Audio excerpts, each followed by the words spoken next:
It's 7 Eastern and Pacific. A powerful story which will stay in your heart for a long time. So the hockey tournament ends gloriously, particularly if you happen to live in Stockholm or Gothenburg or Falun or any of 1,000 other Swedish towns where surely the celebration is ongoing right now. We turn our attention to other Olympic affairs, particularly a look ahead to the future. Torino is the largest city to host the Winter Olympics. In 2.5 years, the world's most populous nation, China, hosts the 2008 Summer Games.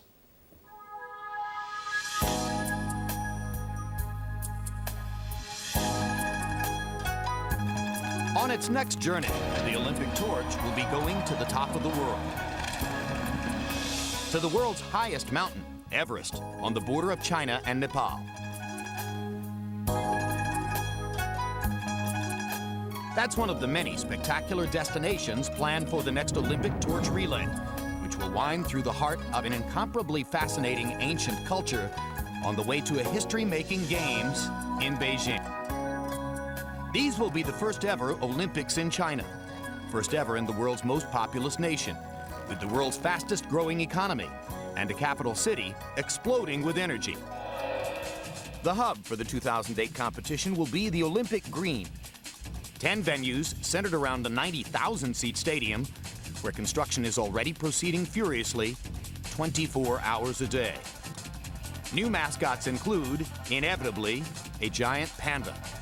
New events are BMX cycling and the open water swim, the competition 6 miles long.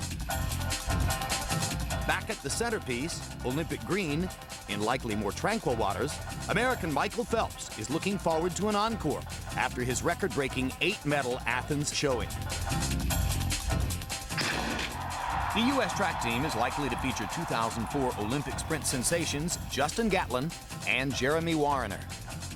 In gymnastics, a new generation of American stars may include world champions Chelsea Memel and Nastya Liukin. China, determined to impress on its home soil, will counter with a team that could top the medal count.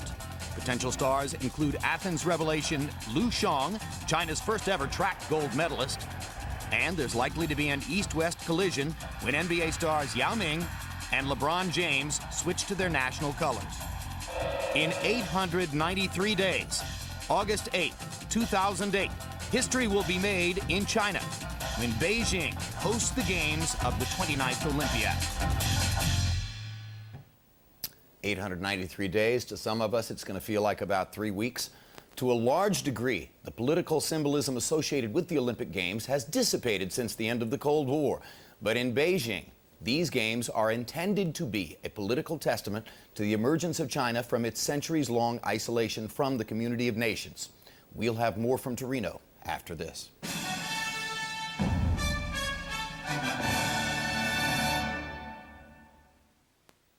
NBC Monday. There's a big deal. And then there's a bigger deal. Hello. Now some get rich. This is the best game show ever. And some get fired. You're fired. Deal with it. Deal or No Deal and The Apprentice. It all starts Monday, 8/7 Central on NBC. I was an athlete in high school. I lived and breathed sports. Jennifer had lots of talent and attitude. I really miss feeling like I can conquer the world. I want to do the Ballet 30-day program to get some of that feeling back. Feel fit again. Feel strong again. Join Valley Total Fitness now and get a free personal training session. Here I am, 30 days later. It's amazing being back in the game. I remember what it's like to be competitive, and I get to be that athlete now when I'm 40. Meet your potential. Call 1-800-FITNESS for the club nearest you. Call office. Office. Call Erica. Call Wayne. Fort Wayne. Fort Worth. 75 degrees. 72 degrees. 83. 88.6 FM. Volume up. Up. Up. Up. Volume down. Chinese. Seafood. Mexican. Italian. Display map. Zoom in. Zoom out. Out. Out. Of all its abilities, Call home. listening may be its most impressive. The voice-activated Accurate TL. In between practice runs, it's a scramble to modify Tony's car. So our team carries Sprint mobile broadband cards to every track. They can wirelessly download performance data from headquarters and make adjustments that make a difference. We drop the track bar and close the shocks up. All right, let's try it. We said yes to making better decisions faster. We're all card-carrying yes men. With Sprint Business, you can make just about any place a workplace. Now you can get a free mobile broadband card with an unlimited data access plan. Yes, you can. At Menards, we provide the best service and quality products. Royal Touch Plush Carpet by Shaw features R2X technology that keeps liquid stains on the surface for easy cleaning and a 7-year stain and fade warranty. Only $149 a square foot. Finish your rooms with Lights by Design House. Choose from 2 packs of ceiling lights and 4 finishes, only $9.99. Plus, there's no interest, no payments till 2007 when you use your Menards Big Card. Save big money at Menards. Tonight, prime time begins at a special time, 7 p.m. Eastern and Pacific. Coverage includes the Marathon of Men's Cross-Country Skiing. It's the Olympics' ultimate endurance test for the world's fittest athletes, a 30-mile race for Olympic gold. And the Torino Games conclude in grand style as the athletes who defined them return in celebration at the closing ceremony. And before the flame is extinguished, the closing concert features performers Andrea Bocelli, Ricky Martin, Avril Lavigne, and more. For the latest TV listings, tune into TV Guide channel and go online to NBCOlympics.com as NBC's coverage of the Torino Winter Games continues. Well, we called it Breakfast on Ice. Thanks for joining us this morning. Coming up next on USA Network, a special 2-hour presentation of Olympic ice. Mary Carrillo and her cohorts in sequins and skates put their unique spin on the extraordinary fortnight of Olympic figure skating here. We'll see you again at 4 p.m. with our complete wrap-up of the 17 days of these 2006 Torino Games. Oh, what a beautiful morning for goaltender Henrik Lundqvist and his Swedish teammates in a classic finale. Sweden defeats arch-rival Finland 3-2, wins its second ever men's Olympic hockey gold medal. I'm Jim Lampley. For now, ciao from Torino.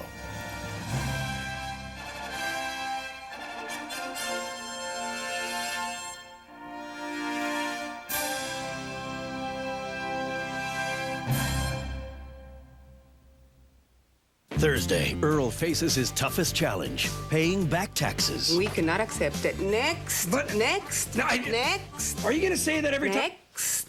At least it has a happy ending. Then on The Office. Winter Games are brought to you by Visa, proud sponsor of the Olympic Winter Games. No matter what it takes to live your dreams, life takes Visa.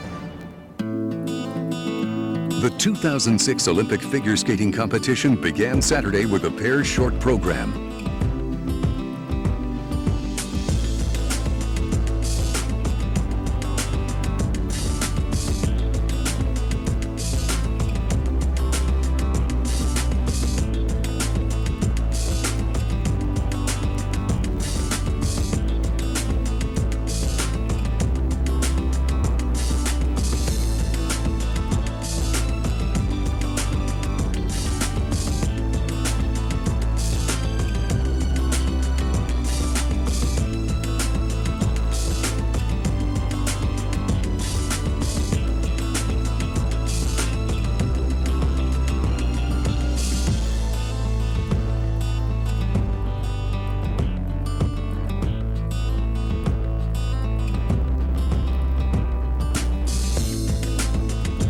Russia and China dominating the pair short program. The top Americans, Inouye and Baldwin, in 6th. The concluding free skate is Monday night.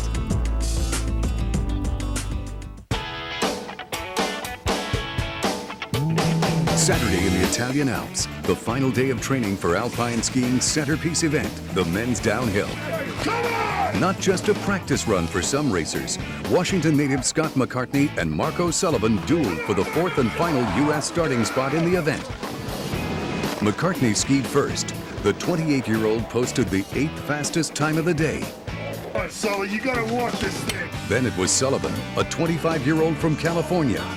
McCartney holds on and will ski the downhill tomorrow. Top Americans Darren Rolfs and Bodie Miller wrapped up their pre-race preparations. Based on their training runs, the 3-time Olympian Rolfs will start 20th on Sunday. Among the notable Austrians getting in some final race preparation was Hermann Maier. The 1998 double gold medalist will ski 15th out of the gate. Day 1. Oval Lingato, the speed skating venue for the 2006 Torino Games. Chad Hedrick, a former inline skater from Houston, in line for multiple medals in Torino, favored for gold in his first Olympic event, the 5,000 meters, on the anniversary of his grandmother's death, a moment that overwhelmed. Early on, Sven Kramer of the Netherlands, the world record holder, posted the fastest time of the day. Here comes Sven Kramer to the finish, and he is well under it with a 6:16.40. Then it was Hedrick, skating in the third to last pair. So Hedrick surged into the lead, but his time still had to survive 2 more pairs. One included Shawnee Davis, the first African-American to make a U.S. Olympic speed skating team. 12.5 laps as Shawnee Davis, the world record holder, Dan, in the 1,000. He's also a gold medal contender in the 1,500. What are his expectations here? Disappointment for Davis. The Chicago native wound up 7th in his Olympic debut. Final pair featured Italy's Enrico Fabriz, the home crowd favorite, challenging the leader. Chad Hedrick wins the gold medal, and Fabriz gets in there with the bronze. So Hedrick becomes the first American gold medalist of the 2006 Olympic Winter Games. For Fabriz, his bronze is the host nation's first ever long track speed skating medal.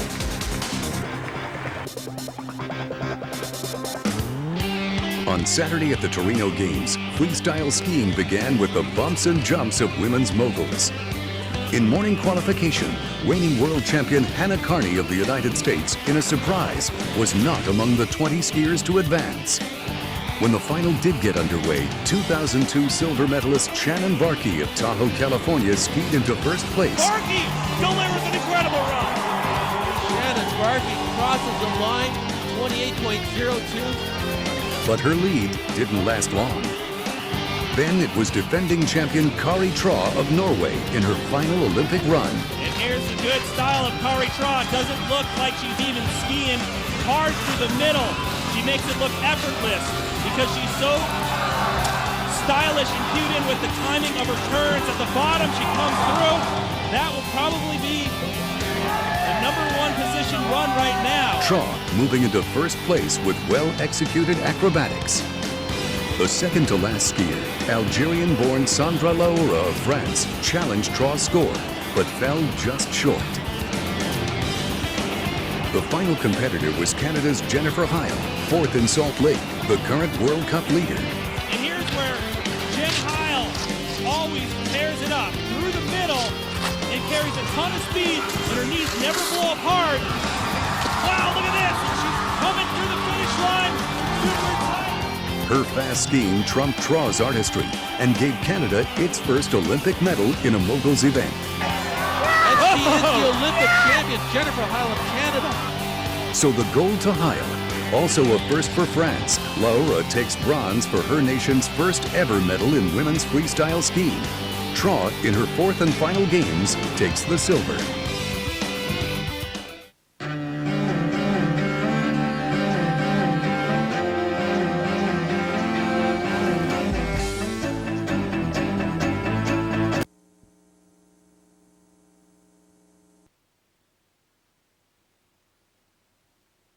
Olympic Winter Games. No matter what it takes to live your dreams, life takes Visa.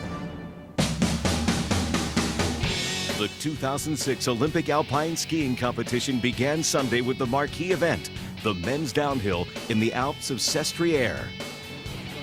Skiing 10th out of the start house, Michael Wahlkoffer of Perennial Power Austria. His nation's top downhiller, he tore down the course and into the lead. He's been sharp during the training runs. Just loves this course, and he's been ripping this top section. Whoa! Look at the airtime there! What a landing! Wow, but he is just flying. You know, he nailed the entrance into that jump so good. Look at the speed he's carrying in here. He's 2/10 ahead. 7,000 people waiting for him at the bottom here. Wahlkoffer chasing his teammate into first place by 6/10. He is in front. Excellent run. Herman Meyer in his first Olympic downhill since his terrifying crash at the Nagano Games. the Herminator unable to conquer his countrymen. This is the one medal he doesn't have. Olympic downhill gold. He wants it badly, but it doesn't look like he'll catch Volkover over the final board. Got to jump, a little slip there to the finish line for Meyer. And no, into third place. Nearly 5/10 back. A time of 150.0. Then came the top Americans, Bodie Miller, 2 silvers in Salt Lake, the reigning overall World Cup champion. Bodie Miller, American star. Now off he goes. Miller working his way down here on his new skis. He's been on them only once. That decision looked to us like a long shot, but it might be paying off for him. Here's the last split. Volkover, he's just 800s behind. He's in the hunt. Coming through that Daytona turn. He's got to keep pushing it down here. He's got to keep trying to tuck. Volkover came through that bank turn in a bullet. Final jump. Down to the finish line. Bodie Miller chasing Volkover. No! 4/10 back. He lost 4/10 on the bottom there. Into 4th place. No podium for Bodie Miller. Miller, out of the downhill running, has an active 2 weeks ahead, skiing 4 more events. Next up, Darren Rawls, a 32-year-old speed demon from Truckee, California. Many saw him as the favorite, but he lost time early and couldn't make it up. So America's best hope here. 3rd in the downhill standings this year. 3 wins at Beaver Creek, Bormio, and Benton. And he's 7/10 back. That is outrageous. You know what? He skied off the angel jump so perfectly. I was surprised there, but 7/10, that just doesn't make sense at all. Darren Rawls, one of the 2 or 3 top favorites to win here today, struggling through here, and yet it looks like he's going smoothly. I hate to say this. I think Darren's skiing well. I think his skis aren't moving. It's too bad, but they're not going. To the finish line for Rawls into 7th place, 8/10 behind the leader, Michael Volkover. Darren Rawls got to look up at that board and say, what happened here? Rawls wound up 10th, Miller 5th. For the 3rd consecutive games, the U.S. shut out of the men's downhill medals. With his top rivals all behind him, Volkover looked good as gold, but Frenchman Antoine Deniria charged out of the 30th position and skied the race of his life. A great start for the Frenchman. You bet it's a great start, Tim, and I've said a couple times probably that the big guys are going fast on this speed track. You know what? He's just pushing this line harder than anybody else. He's trying to tuck further than anybody. That's what he's going to do. Win this thing. He's going to win this thing. Tony's over the final jump. Deniria by 7/10 ahead of Volkover. He is the Olympic champion. Deniria became France's 5th Olympic downhill gold medalist. The way that Deniria skied, I wouldn't have beat him anyway, even if I'd skied my best today. I don't think. He just, obviously had an Olympic run. So on day 1 of Alpine, it's Deniria striking gold in the Italian Alps. Volkover of Austria takes silver, and Bruno Kiernan of Switzerland the bronze, as the U.S. was on the outside looking in.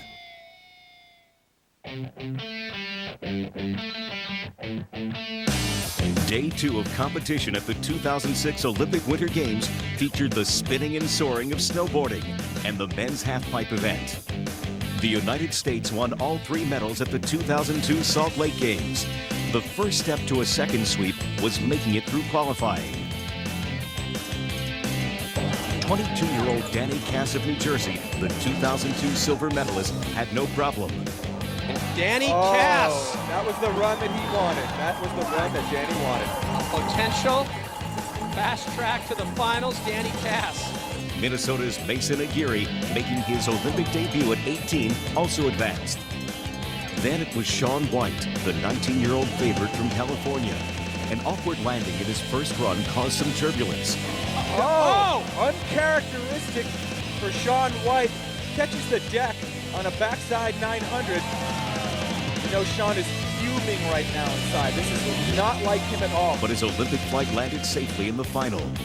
There, White got a fresh start. 4 years ago, at age 15, the flame-haired phenom was separated from the Salt Lake Games by a decimal point. Sunday, he separated himself from the field. Shaun lighting it up with a frontside 1080. He's going to combo that into a fakie 1080. Right there, grabbing the nose all the way around. Frontside 900, could this be a backside 1080? Nope, backside 900, but a perfect run, immaculate run from Shaun White. Shaun White, incredible execution on the first of 2 runs, and unrivaled mental determination. Pure Shaun White. The difficulty, the air, and then the score. Wow. There it is, 46.8, the highest score we have seen all day. Nice across the board, that's what you want to see. And an audible roar from Shaun White. In the second run, Cass threw it down and moved into second place. Big frontside 720. And the switch alley-oop backside rodeo. Great run for Danny Cass. That left it up to 2-time Olympian Markku Koski of Finland, the last border between white and gold.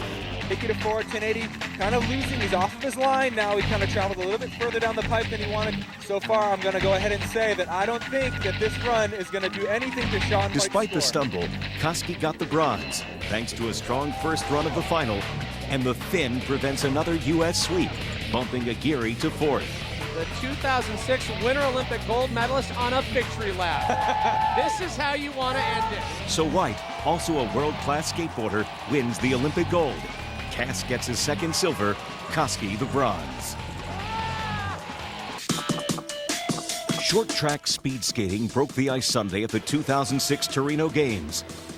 Apollo Anton Ono, the stylish and swift Olympic champion from Seattle, looking for another gold medal in the 1500 meters. Ono breezed into the semifinals, where he needed a top 2 finish to reach the final. He stands at the line. 13.5 laps. And the 2 finishers, the first 2 will advance to skate for medals. Apollo just wants to stay out of trouble. Like his heat, this is a very easy race for him. Fabio Carta and Li Ye, Chinese skater, are strong skaters, but they aren't quite at Apollo's caliber. If he can stay out of trouble and near the front, he'll be in the final. Seth Jakovins of the Netherlands settles into first. Apollo right behind him. And I think this is a smart race for Apollo. I think Apollo should be skating from the front where he can stay out of trouble. And we'll hear some hometown roar. Fabio Carta of Italy, he's right now in 5th. He is from Torino. He's a member of the Torino police force. And what's likely his last Olympics, and Carta starting to make a move now up into second place. You saw Fabio on the outside.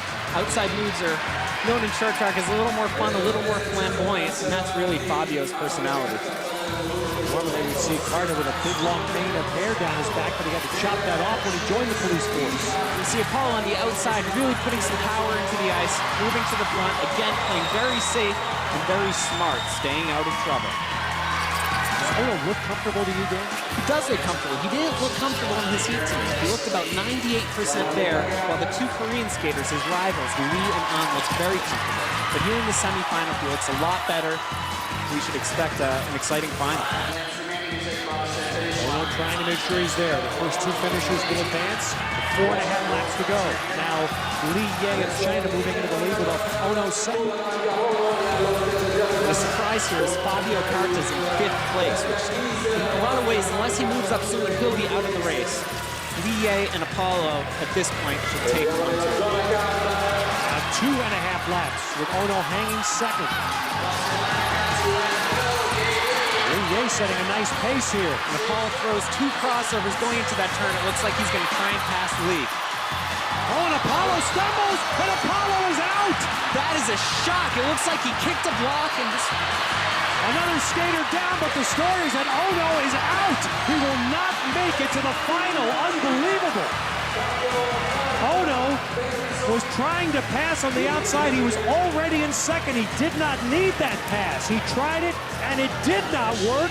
And Ono, unless something happened, and we always pause for that in short track, unless something happened, Ono is out. So, Ono eliminated, but 2 more chances for individual medals in the 500 and 1,000 meter events later in the games. With Ono out, his rival An Hyun-soo was the clear favorite, and the 20-year-old from South Korea delivered, winning his first Olympic gold.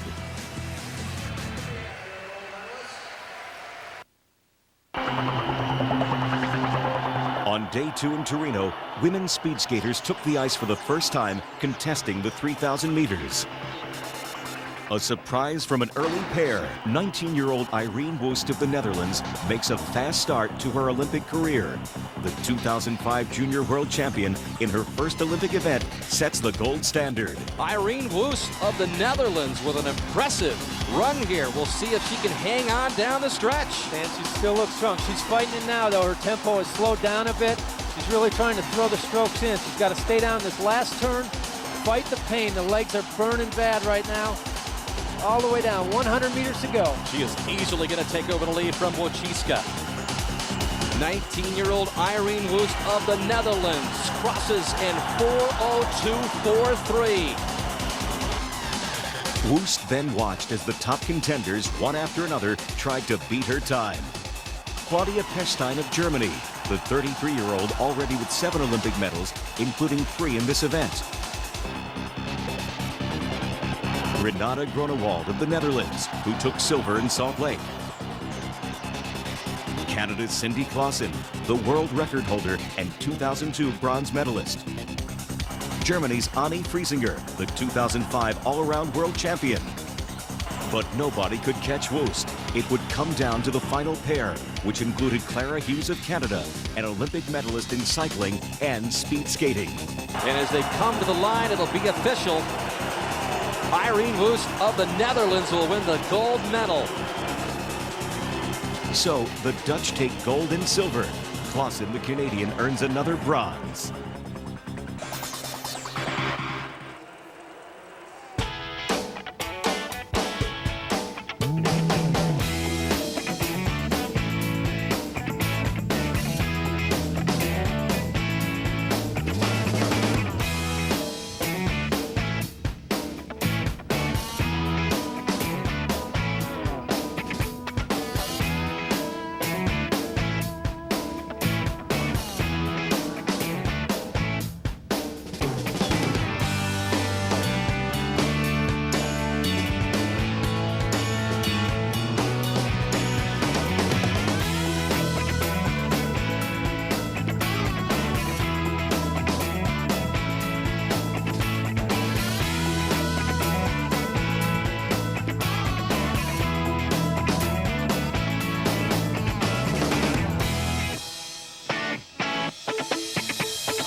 Are brought to you by Visa, proud sponsor of the Olympic Winter Games. No matter what it takes to live your dreams, life takes Visa.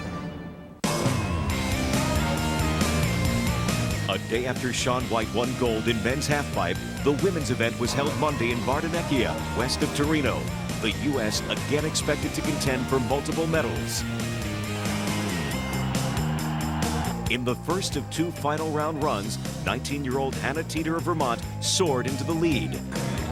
She definitely has what it takes to get a gold medal here, and I don't think she's going to hold back at all. She's made it this far. She didn't come here for nothing. Look at that big frontside 540 sailfish. Comboing that into a backside air. I think this might be a 900 right here. It is. Hannah Teeter lands that clean with the grab. Big India. All she needs to do is make it down the pipe. To link these 2 tricks here. Yes, Hannah Teeter makes it down the pipe in one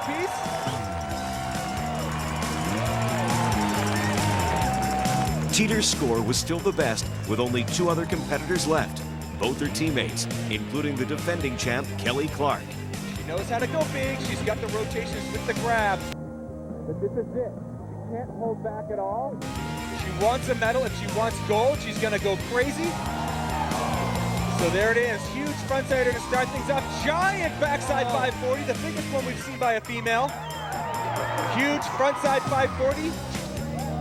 Oh, Kelly doing a air the size of the guy. Frontside 900. Oh, Kelly Clark sits on her landing.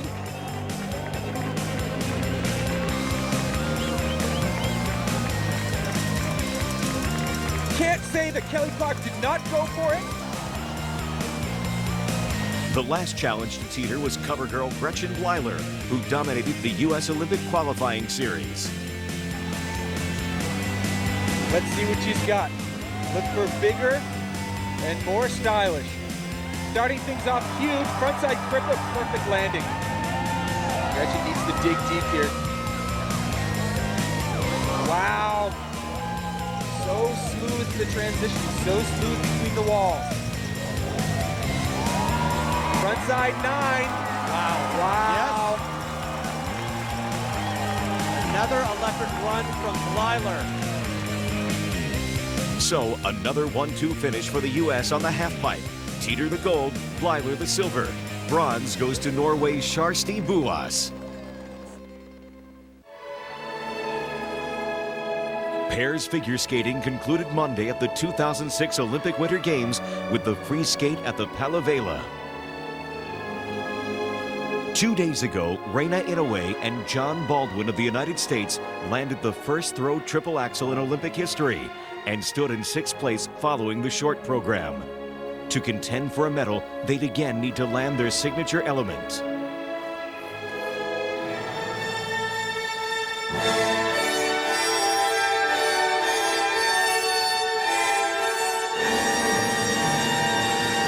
As the throw triple axel goes, so too do the hopes for the first U.S. pairs medal in 18 years.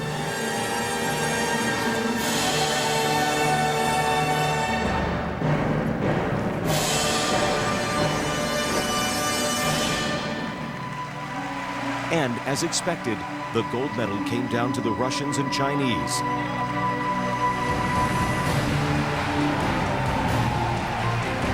Second to last, Tatiana Todmianina and Maxim Marinin, the two-time world champions in their final competition.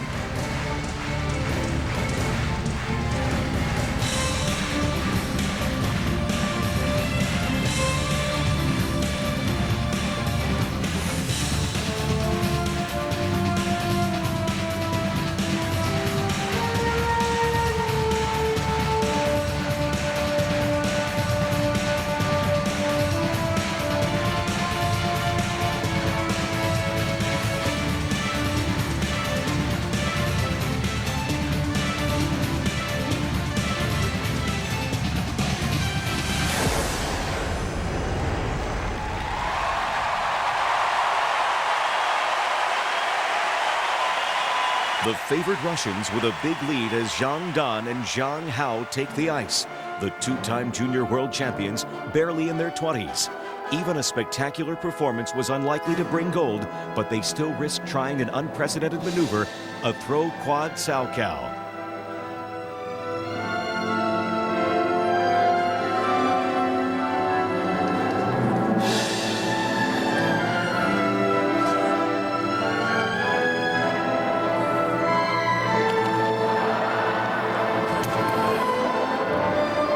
Injured from her fall, Zhang and her partner discussed whether to continue.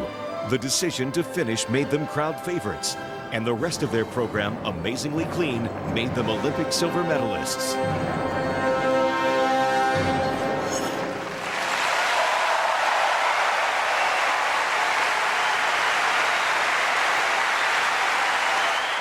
So, Tokmianina and Marinin become the 12th straight Russian or Soviet pair to win gold. Zhang and Zhang silver is China's best result in Olympic figure skating. And the bronze medalist, Shen Shui and Zhao Hongbo, also from China, earn a second consecutive Olympic bronze medal.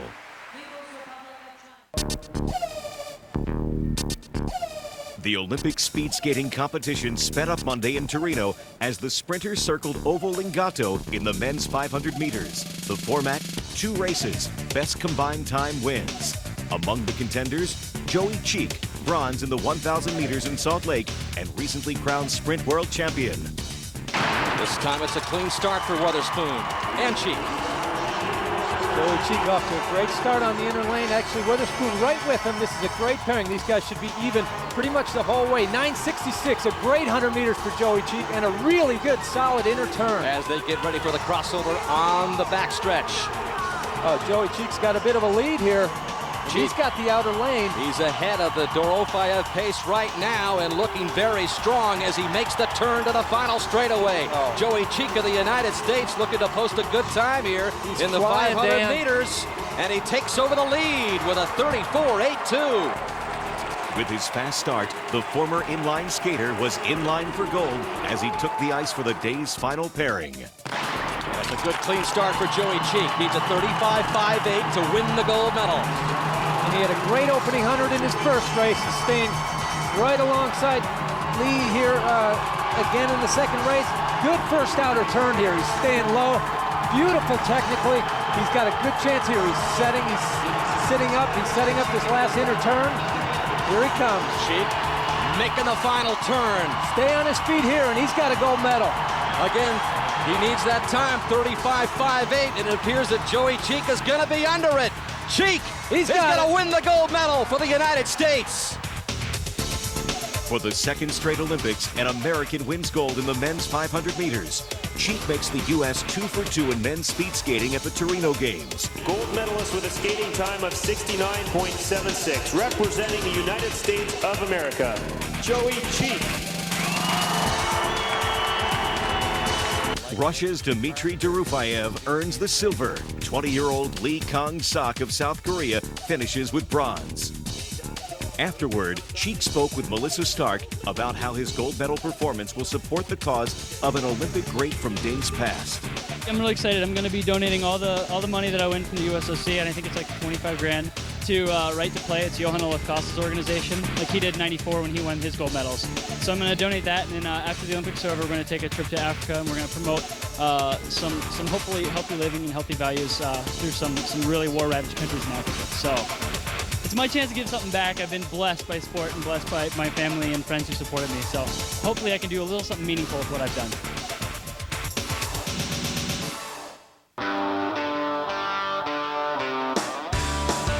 Monday in the Italian Alps, the women's downhillers got a second training run on the Olympic course. Martina Schild, a 21-year-old from Switzerland, was the fastest down the mountain. Julia Mancuso, who won 3 World Cup medals in the lead-up to the Games, was the top American today with the 4th fastest time overall. Mancuso followed teammate Lindsay Kildow.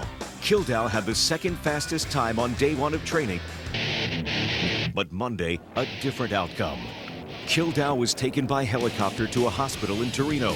X-rays were normal, according to a U.S. Olympic Committee spokesman, and her injuries not as serious as first thought.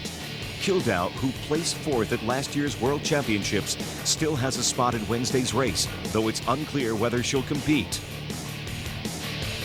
On a course once thought too easy, 3 other skiers crashed, including 2002 Olympic champion Carole Montier-Carl of France. A French Ski Federation doctor said Montier-Carl suffered some rib and back trauma, but X-rays were negative. Her race status, unlikely. Tomorrow, one more day of training before Wednesday's first Olympic final in women's alpine skiing at the Torino Games.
Al Pacino.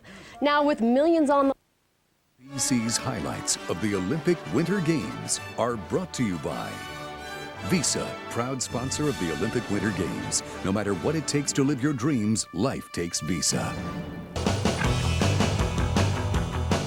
Day 4 of the Torino Games and alpine skiing's 3-act play, The Combined, was staged in the Italian Alps.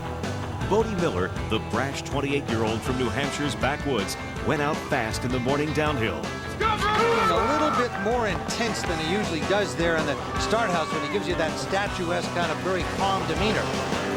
Well, he always takes that same pose, but this time it appears to me, Tim, that rather than just looking at the view, he was really focusing in on the things he needs to do in this run. And he's got a few things he has to fix up from the men's Olympic downhill last Sunday. He is wearing those new skis that he used in that downhill run. I don't think making the turns was the problem for him. The problem was in the speed section at the bottom of the course when he wasn't really attacking. He lost a lot of time on the bottom. We'll have to see if he is able to fix those parts up. Miller going aggressively here in this combined downhill event. So far, here at the top of the hill. Nice job right there, though, Tim. Tucking right through the spine, through all that roughness. That's a fast area. And he's fast. He's 800s ahead of the leader. You bet, man. When you're going 70 miles an hour like his speed right is there, if you can stay down in a low tuck, you're really going to gain a lot. Well, Bodie, you know, in the last Olympics in Salt Lake in 2002, he really only started racing downhill. And he came second, won the silver medal, being 3 seconds behind after the downhill. This is going to be a different situation here. Over the Salto Blue, in good shape here on the bottom so far. He's picked up more time, 3/10 ahead. Yeah, I like what I'm seeing. Like what I'm seeing around the bank turn. He got into stuck quick. Let it run out wide there over the Bergata jump. A big one down here. He's carrying a lot of speed, Tim. To the finish line, and he is into first place. 3/10 ahead of the previous leader. Reigning overall World Cup champ had the lead going into the slalom phase and looked to pad his lead in the first of 2 evening runs. He led after the downhill. Let's see what he can do here. He's got a big lead here, more than 2 seconds. When Bodie made his breakthrough in the World Cup, Tim, it was based on his success in slalom, but over the last 4 years now, his slalom hasn't really been going anywhere. And in fact, when you look at the results of this year, he's only finished 2 slaloms out of 7 in the World Cup, and his results have been 8th and 18th. Not very good. He's losing a little time in this one right now, but it looks like he's got a kind of a concentrated effort going on this slalom. He wants to get down, that's for sure. Well, he does stay close enough. He does have some pad after the downhill part, and that's what he was looking for, but it looks just a little bit off balance here. I'm not sure what it is. It doesn't look like his smoothest slalom run either. Well, he lost some time there, but he's still got a 1-second lead and into first place. It appeared Miller had moved closer to his first Olympic gold. But as he waited for the field to complete its first run, a surprise. And bad luck for Bodie Miller, disqualification in this first run. I didn't know until I was in the spinning room and I saw that I wasn't on the board anymore, and I was like, I think I got DQ'd. You know, it's not the first time I've straddled, and it's also not the first time that I didn't know that I straddled. So, for Miller, no medals in his first 2 events. With Miller out, the gold was back within reach of several competitors, including countryman Ted Ligety. Known for his slalom prowess, the 21-year-old from Utah zigzagged his way back into contention. With a chance to improve further, he made his final run. And he had the fastest slalom run of the entire field, combined with his downhill effort. Here he is. 4 years ago in the Salt Lake Olympics, it was Bodie Miller who faced the same deficit, 3 seconds behind. He came within 0.2 of a second of the gold medal, finishing with the silver. And he's ahead here by nearly 3/10. Amazing. He just seems to be so much in control, so composed. This is a wider set, this second run. It's not bothering him at all. Look at him reach. Yeah, but he uses his height and the length of his legs to get around the gates, like he is just firing at him down here. Half a second ahead, driving to the bottom. This is an unbelievable second run. Final gates of the finish line for Ligety, and he's into first place by more than a second, 1.3. Ligaty's performance secured at least a bronze medal with 2 skiers remaining. Ivica Kostelic of Croatia was first. gold medalist in slalom at the 2003 World Championships, plagued by injuries. In good shape now. He had an excellent downhill, and he is in the hunt for gold. Janitza is in the finish here tonight, cheering on her brother, and as she usually does, she has the letters of his name printed on each of the fingernails of both hands. That's a good luck thing. She started this a few years ago. Well, I hope it works for him, but he's losing time, or he's only 800ths ahead now of Ted Ligety, who's standing at the bottom. Over this transition for Kostelic. And he's back now by 4/10. Kostelic. Hanging on to his edges, Tim. I think he's running out of gas at the bottom. 2 gates to go for Kostelic, and no, he's in the second place. Ligety now could do no worse than silver. It came down to Benjamin Reich of Austria, the 2005 combined world champion. The Austrian veteran has nearly a 9/10 lead over Ted Ligety. Can he hold it? Well, this is going to be a real test for this Austrian skiing machine. And for me, you know, the longer you stand up at the top and wait, the more you hear the crowd roar, you know what kind of run your rivals have had, the more pressure it puts on you to perform. He's lost time here. He only has a half-second lead now. Well, he's not going to be able to hold back that much and still finish. Oh, you know what? I think he hooked the gate. He did. He hooked the gate. He knew it right away, and the gold medal goes to Ted Ligety. So Ligety, in his first Olympic event, gives the U.S. its first men's Olympic alpine gold since 1994. Kostelic takes the silver, and Austria's Rainer Schoenfelder earns bronze.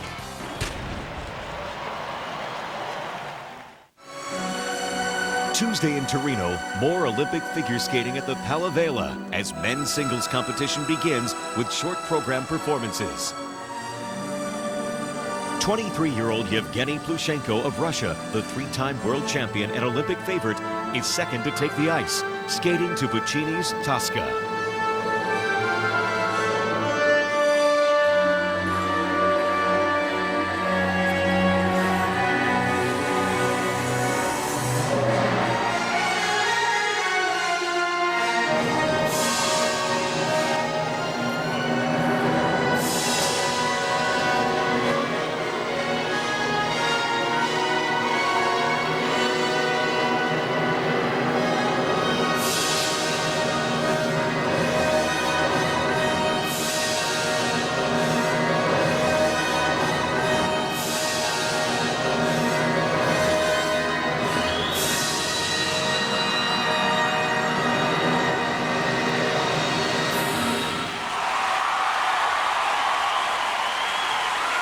Plushenko, nearly flawless, takes firm hold of first place with a personal best score.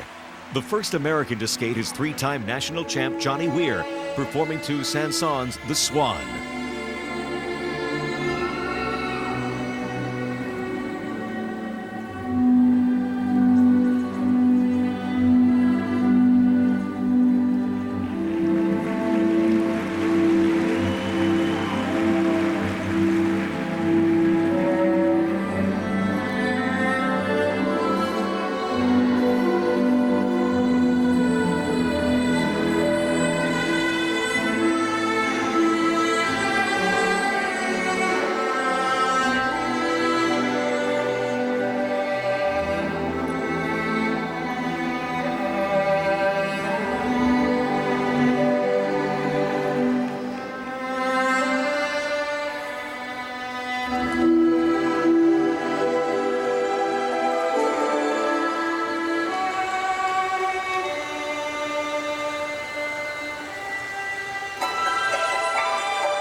A Delaware native, moves into second place. The other American with medal potential in Torino is Evan Lysacek. But the 2005 world bronze medalist struggled with his program set to España Cani by Pasquale Marquina.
Lysacek finishes the night in 10th place.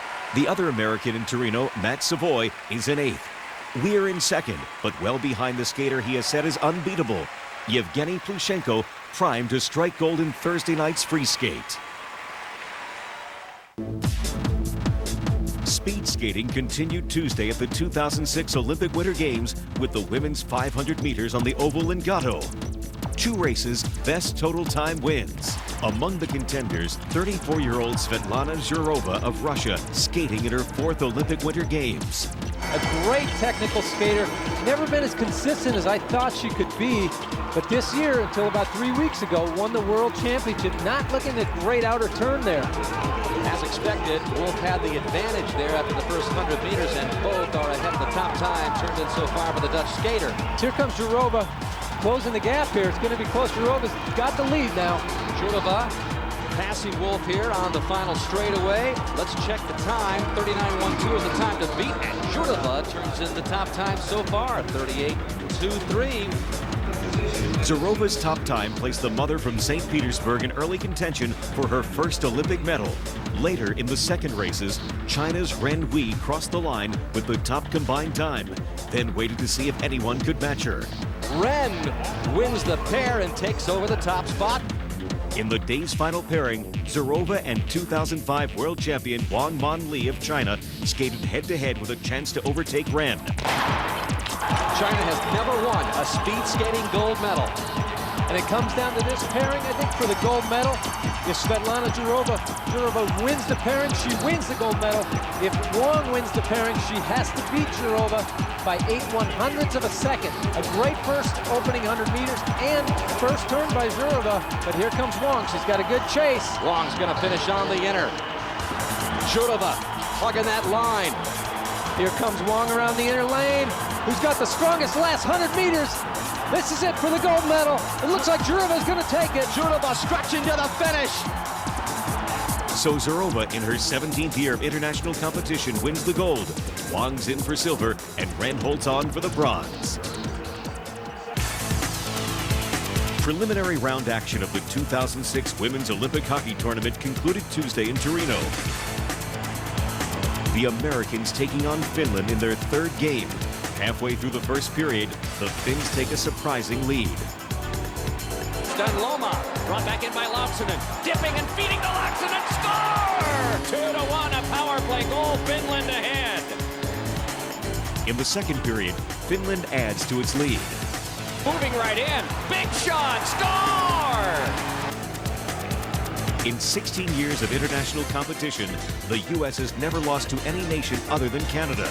When that streak began, Team USA forward Sarah Parsons was 2 years old. Now 18, the youngest member of Team USA starts a rally. Onto the back now to Chu, gives it across. Big drive by Parsons, they score! Head coach Ben Smith and the Americans came out for the 3rd period. One of Smith's veterans ties the score. So now it's King. Shot, score! Tie game!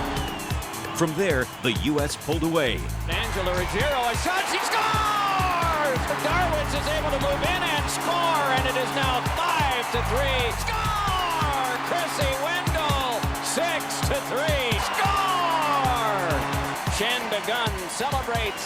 So does the Team USA members coming off the bench. 7-3 the final score. A mild scare for Team USA. Next up, a semifinal meeting with Sweden on Thursday. Rival Canada meets Finland in the other semifinal. In 6 games, Canada and the U.S. combined to outscore opponents 54-4.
These highlights of the Olympic Winter Games are brought to you by Visa, proud sponsor of the Olympic Winter Games.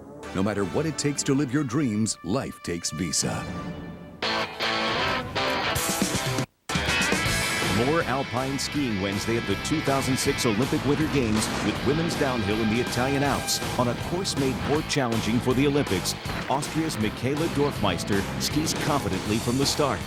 The 2002 world champion in her third and final Olympics sets the gold standard, but several top skiers remain. Martina Schild of Switzerland.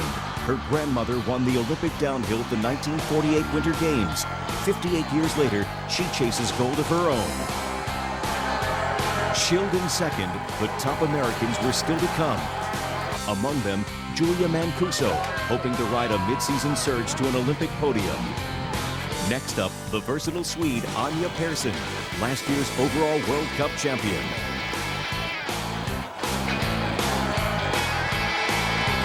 Dorfmeister still holding off all challenges. One of the last, resilient American Lindsay Kildow. Back on the slopes just 48 hours after a training run crash that left her hospitalized. Kildow finishes 8th. So Dorfmeister at 32 becomes the oldest woman to earn an Olympic alpine medal. And for the Austrian, it's gold. Schild gets silver, Persson the bronze.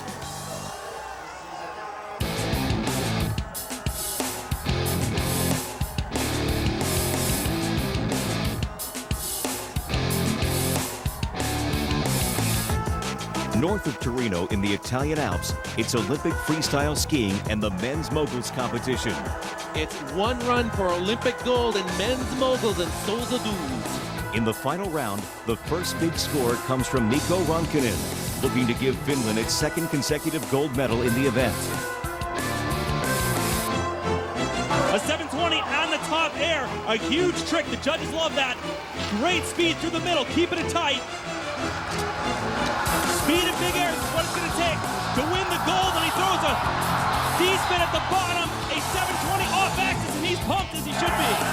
Ronkkinen takes the lead with 12 more competitors to come.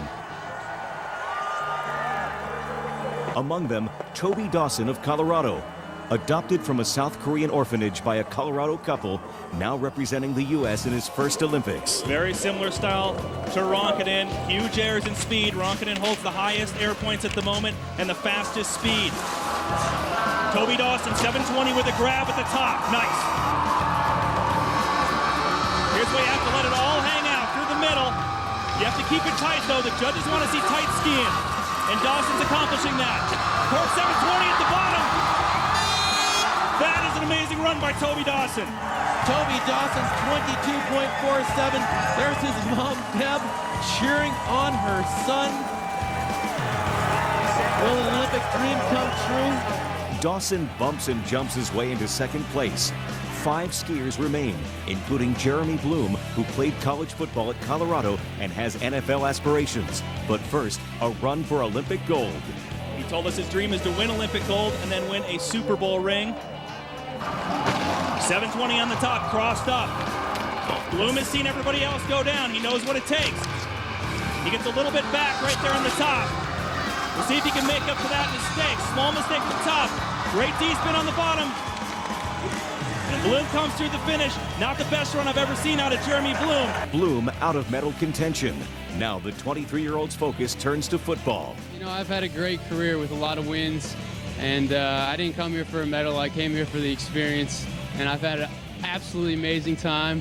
I look forward to what's next in my future in 11 days from today, and you know, there's sunshine.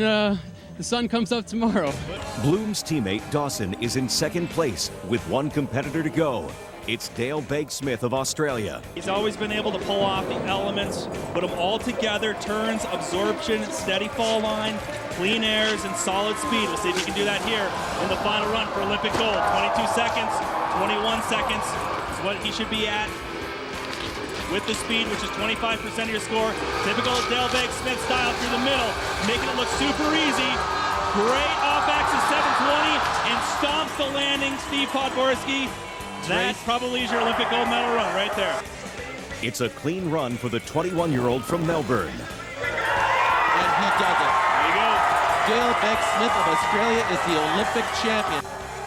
Begg-Smith's gold medal is Australia's third all-time at the Winter Games. Ronkkinen received silver, Dawson the bronze.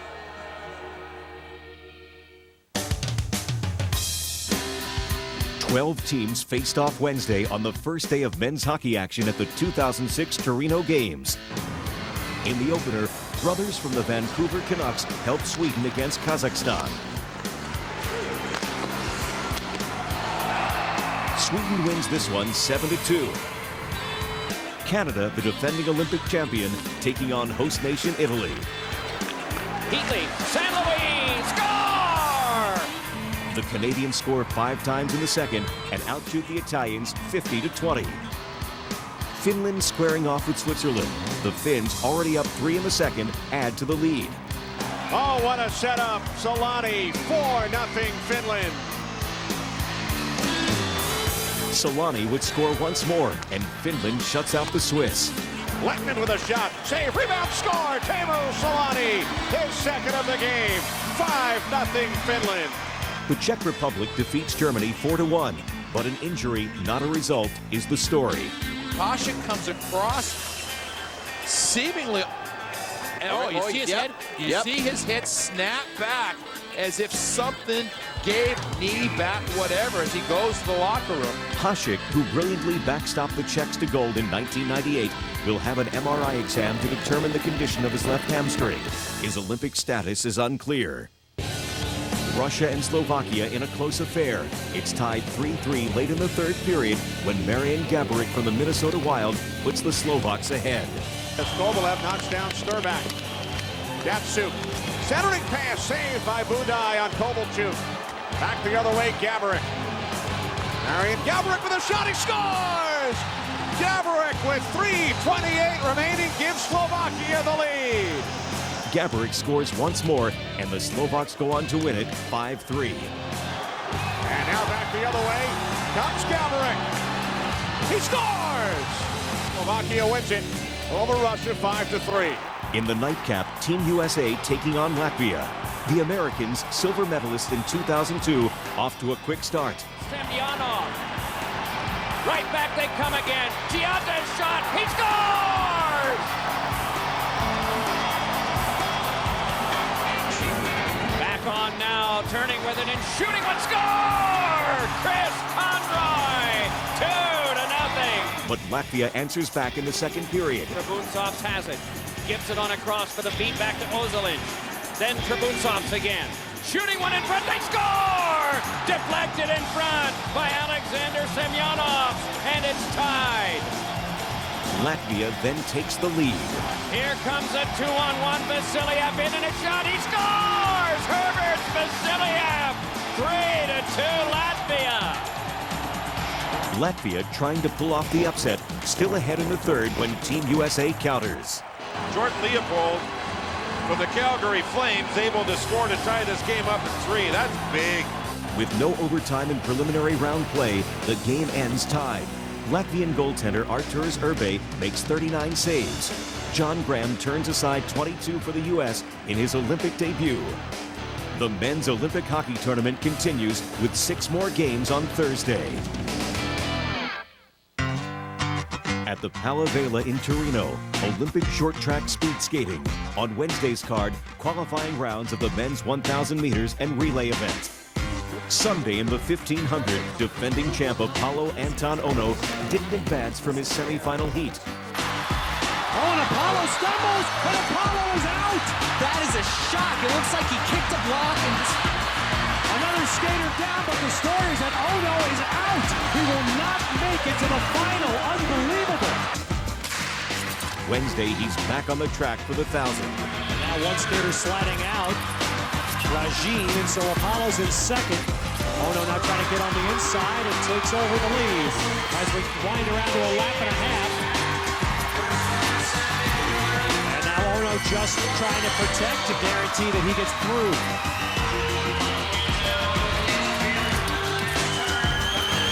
So no surprises tonight. On and Lee, the Koreans are through. Apollo is through his heat.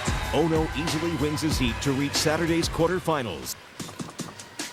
But not much time to cool down. The 23-year-old from Seattle is back on the ice for the 5,000-meter relay semifinals. And there goes a big move. And that's what Apollo didn't do in his 1,500 semifinal. Apollo went 100% to get to the front and did it cleanly. Oh, that gets a lot of roars here in La Calavela as the United States takes the relay lead. All right, here we come around for the finish now. The United States and China. They are lapping Japan. They've already lapped Italy. So barring any catastrophe, it's going to be the USA and China coming home. And so a solid night for the American men. And you see a little sign of emotion from Ono. Frustrated so badly Sunday night. He had a clean heat in the 1,000, and he and his 3 teammates get the United States out of what was a tough heat, and they get them into the final. Ono and company reunite Saturday the 25th with a chance to give the U.S. its first short track relay gold.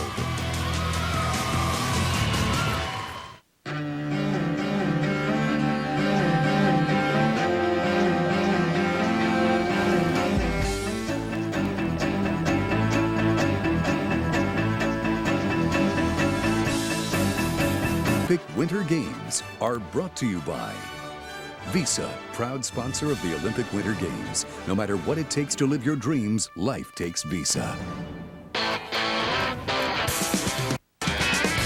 More alpine skiing Wednesday at the 2006 Olympic Winter Games with women's downhill in the Italian Alps. On a course made more challenging for the Olympics, Austria's Michaela Dorfmeister skis confidently from the Winter Games are brought to you by Visa, proud sponsor of the Olympic Winter Games. No matter what it takes to live your dreams, life takes Visa.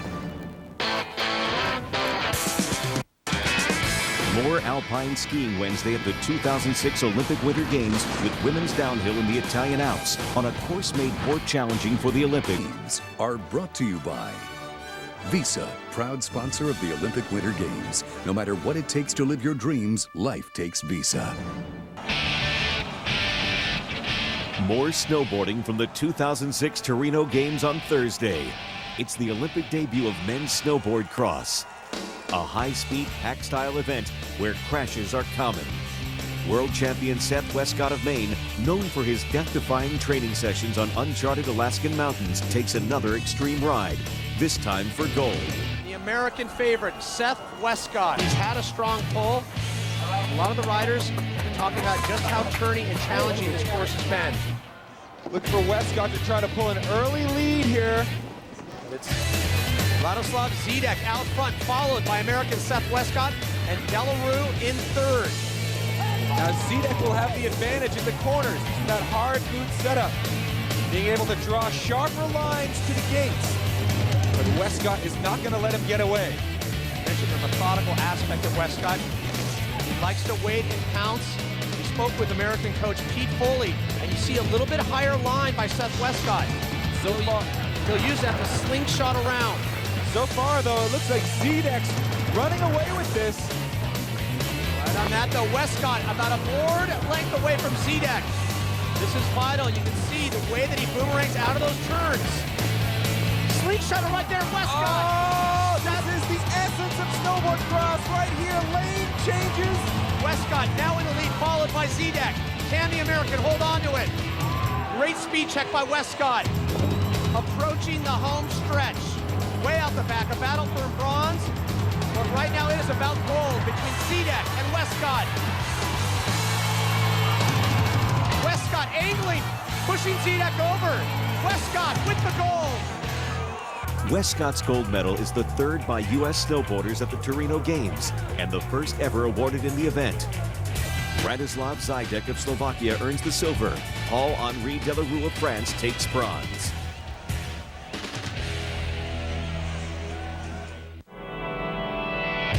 Circling Torino's Oval Lingotto for more speed skating on day 6. From individual strides, the focus shifts to team pursuits, something new to the Olympic Winter Games. In women's competition, Germany and Canada square off for gold. Claudia Pechstein. Again, Annie Friesinger taking the lead early. A smart play for the Germans here. She's the best of these 3 skaters. She will open up hard, get them going, get them up to speed. Canada is without multiple world record holder Cindy Clausen, who decided to rest for upcoming individual events. So you've got Canada with a fresh skater there, and Christine Nesbitt joining the group. Germany, on the other hand, Dan, has gone with this lineup again for the third straight session. So you wonder how the fatigue is going to be handled by Anschutz, Friesinger, and Pechstein. Well, it remains to be seen. These are strong skaters. Annie Friesinger, the strongest skater in the world right now, actually for the past couple of years. Claudia Pechstein leading them out right now. Annie Friesinger, don't forget, also has 3 more individual events to come. Not unlike Cindy Clausen. She apparently feels it's important enough. She wants to win gold with her team. The favored German team is headlined by 33-year-old Claudia Pechstein, a 5-time Olympian trying for a 5th career gold medal. You see Pechstein leading the group by reaching this final. She's already been assured of a silver medal. She's already won her 8th Olympic medal, tying the all-time mark for the most in Olympic speed skating history. The question now, will it be her 5th gold or her 2nd silver? Germany looking good right now, and that lead has increased to 1.2. We'll check the split here. And it's 1.4, so Germany has increased the lead a little bit. And here they go. Final lap. Annie Friesinger bringing it home. Pechstein and Friesinger both shut out of the medals in the 3,000 earlier. Germany wins the gold medal. Canada settles for the silver. Germany wins the first ever Olympic team pursuit gold medal. Pechstein gets her 5th gold and 8th medal of her career. Canada takes the silver, Russia the bronze. Next up are the men. Host Italy is the surprise story after eliminating the U.S. one night earlier. Dutch in the orange, Italy in its familiar blue and white. And essentially this is a race for a medal. Then a crash by the powerful Dutch team opens the door to a gold medal showdown with Canada. We've got a fall on the other side of the ice. The Dutch go down. Italy is going to win this. What a disaster for the Netherlands. Clearly on their way to advancing to the finals before it all came apart. Enrico Fabriz earned Italy's first ever long track speed skating medal on day 1 with a bronze in the 5,000 meters. Now another chance to make history. And here is Italy getting off to a quick start. Stephen Elm leading the Canadian contingent around the corner. Already. Canada. Like Arna Donkers had problems, and it looked like more lane markers that's trouble. Flew up on the ice there, and that's what proved to be the demise of the Dutch team. Canada's really worked hard. They skate this, they practice this event more than any other team, so they probably have come in here the best prepared team. The .83 lead for the Italian trio after that last split. Well, and if Italy can hold on to win here, it's going to be amazing for the home country here. The Italian lead is more than 2 seconds. Stay on their feet, and they're going to get the Olympic gold. No question about it. And they look strong. They're staying together. No trouble with that. Still relatively in sync there. It's kind of the result of this format. Catch a break, and you can get all the way to the final. Italy got the break, got the fall from the Netherlands and Sven Kramer, and is going to win the Olympic gold in the first ever team pursuit. For the first time in Olympic history, Italy strikes gold in long track speed skating.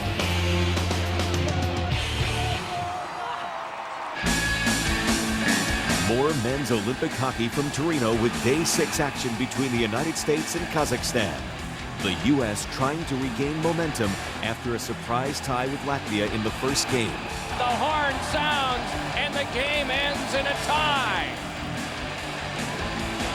It's an upset tie, no question about that. And the 2002 Olympic silver medalists strike early. Here is Chris Drury beating one and a shot. Score! Bill Guerin, 1-0, a minute and 34 seconds in. Ralston hands back over to Doug Waite. Gives back to Ralston again. Kolesnik waiting, and that one went right past him. Gomez to the back, the chant of USA. Shot, score! What a drive! Gianta's deflection is the second goal of the Olympics for the New Jersey Devils forward, and the U.S. takes a 3-goal lead into the first intermission. After a scoreless second, Kazakhstan tries to keep it close. Oh, they score a power play goal collected by Yevgeny Koreshkov. Kazakhstan finally gets one past U.S. goaltender Rick DiPietro. With their lead down to 2, the Americans answer. A steal from Adano, a feed in front, back to Adano, and he scores on the pass from Eric Cole. Madano's goal seals the victory for Team USA. Next up in the preliminary round robin, unbeaten Slovakia. Day 6 in Torino. More Olympic figure skating from the Palavela. The men's singles competition concludes with the free skate. Evan Lysacek is the first U.S. skater. In his short program, the 20-year-old from Illinois struggled in his Olympic debut. On this night, a much different story.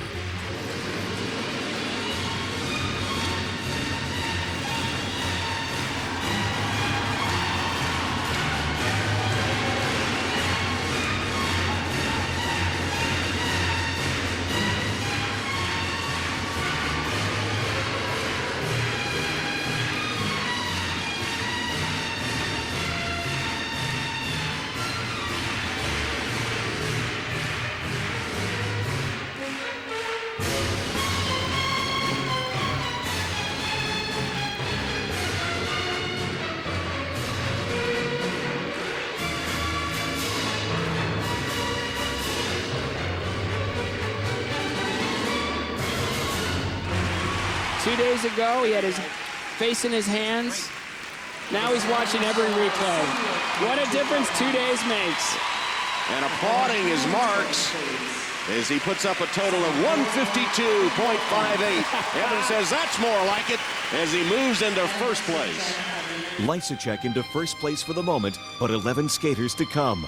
Among them, heavy favorite Yevgeny Plushenko of Russia, skating first in the final group.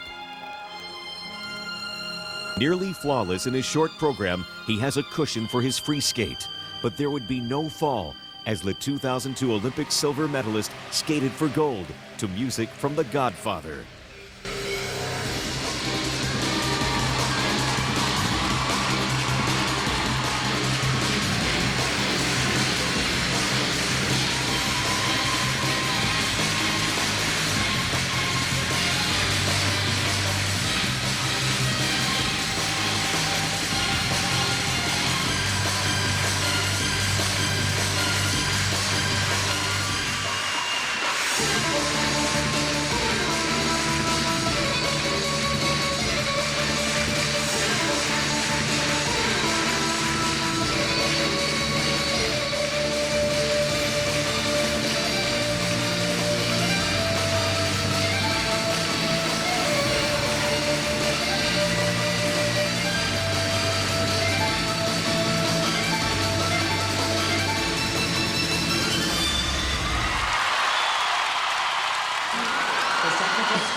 .42, 167.67, and he vaults into first place.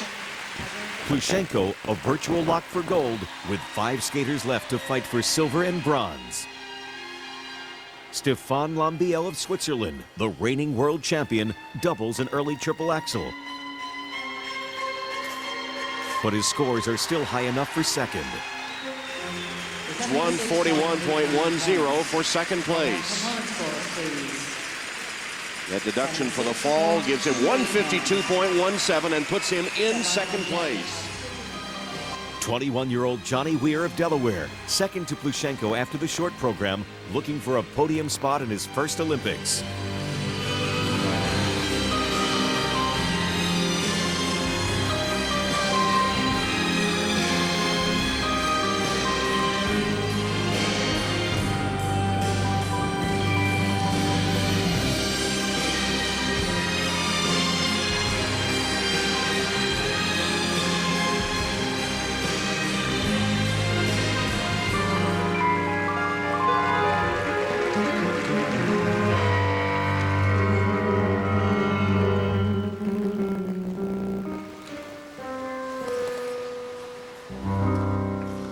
Beers scores not enough to get in the medal picture. He finishes 5th.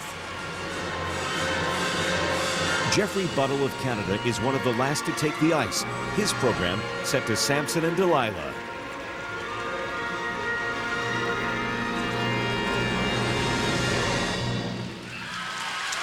Total of 154.30 knocks Lysacek out of third place and puts him on the podium for now with 2 skaters yet to take the ice. Buttle is 3rd with 2 skaters remaining. When Brian Joubert of France and 19-year-old Daisuke Takahashi of Japan can't crack the top 3, the podium is filled. Plushenko wins gold, putting Russia halfway to an unprecedented sweep of the 4 figure skating events. Lambiel silver is Switzerland's 3rd figure skating medal of all time. Buttle gets bronze in his games debut.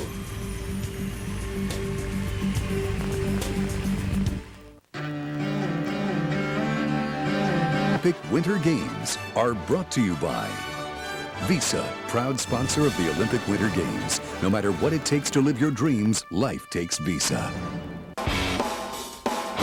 North of Torino, on the snows of Bardonecchia, Olympic snowboard cross crashes back into view on day 7. A day earlier, American Seth Westcott won the first gold medal ever awarded in the rough-riding pack-style racing event. Now it's the women's debut. Lindsay Jacobellis, 20 years old from Vermont, the reigning world champ, needs a top 2 finish in her semifinal to reach the gold medal race. Here we go, top 2 advance. Lindsay getting a good pull out of the gate here.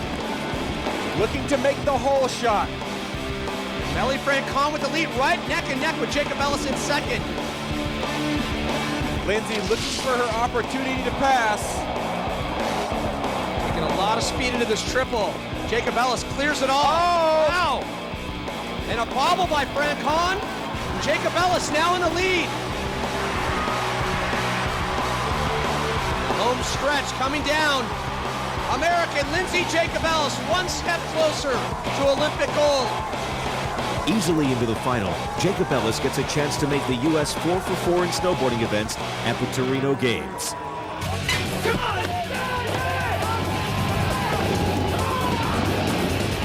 Lindsay getting a decent start. Whoa, look at Lindsay Jacobellis coming all the way over. Jacobellis gets the hole shot. Tanya Frieden in 2nd. And Maëlle Ricker in 3rd. And this is exactly where Lindsay Jacobellis wanted to be, out front, avoiding all the contact. Oh, and Ricker goes down out the back. Frieden landing in the back of Jacobellis' tail. Lindsay's able to use that and distance herself even more from the pack. Now Malte and Frieden battling for 2nd. Oh, and Malte goes down into the snow fence. Total carnage, but look at the lead that Jacobellis has now. An unbelievable commanding lead. Lindsay Jacobellis pulling away in gold medal position.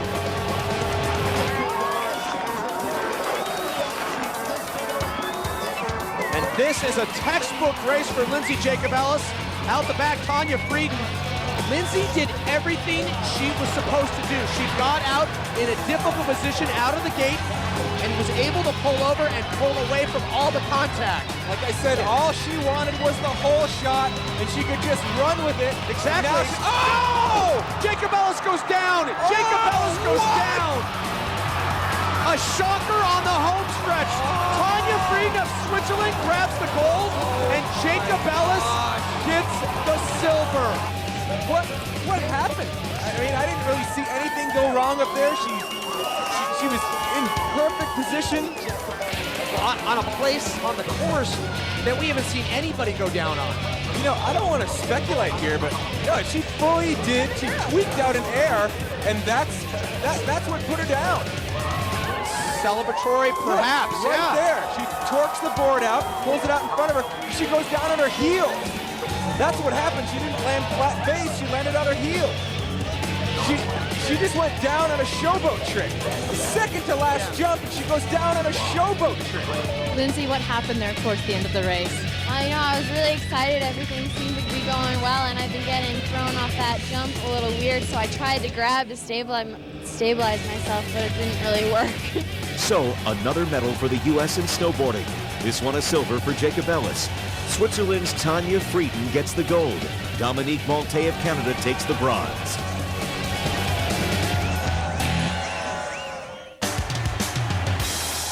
The puck drops again on day 7 of the Torino Games for the women's hockey semifinals. The U.S. and Canada. In preliminary play, they outscored the opposition 54-4, showing why they've been the finalists in every major women's hockey competition held to date. A victory by each in the semis would set up a 3rd consecutive Olympic gold medal clash. Team USA taking on Sweden in Friday's opener. The Americans 14-0 against the Swedes all time. Kristen King gets the scoring started. And there's one near the front of the net. They poke it home. Reaching in was Kristen King. And it's 1-0 Team USA on the power play. In the second, with Team USA ahead 2-0, Maria Root gets Sweden back in. Turning with it is O'Connor. A backhand to score! A twisting backhander by Maria Root. And Sweden has cut the lead in half. In the final 7, a steal in front. Score! Short-handed goal by Maria Root, and the game is tied. Root, who led the University of Minnesota Duluth to 3 NCAA titles, evens the score with her 5th goal of the tournament. Then it's up to Kim Martin to keep it tied. And the horn sounds to end the 3rd period of play. In overtime, Sweden with the first opportunity. Finberg able to step by one. Dropping back is Kennedy on defense. Finberg gave it back across a backhander in front. Oh, and Gunn was able to block the shot. Gunn keeps the U.S. in it. Her counterpart Martin, a bronze medalist in Salt Lake at age 15, does the same for Sweden. Ruggiero shot off of King. Knife down in front, and a great save made by Martin. 4 seconds to go. And this will be a shootout for a berth in the gold medal game on Monday. In the shootout, 5 players for each team take turns going one-on-one. On its first 3 tries, the U.S. is unable to score. Sweden 0 for 2 when Pernilla Winberg steps up. Here's another try for Sweden. Score! Winberg! And it's 1-0. U.S. captain Chrissy Wendell tries to answer. Chrissy Wendell for Team USA going for the first shootout goal. Save Martin! Now Sweden with a chance to clinch. Fittingly, it's Root with the puck. Maria Root to put Sweden into the gold medal game. Score! Sweden has won in a shootout. In the biggest upset of the Torino Games, Sweden becomes the first team other than Canada to defeat the U.S. in women's international hockey. The Americans will face Finland in the bronze medal game. Sweden takes on favorite Canada for the gold.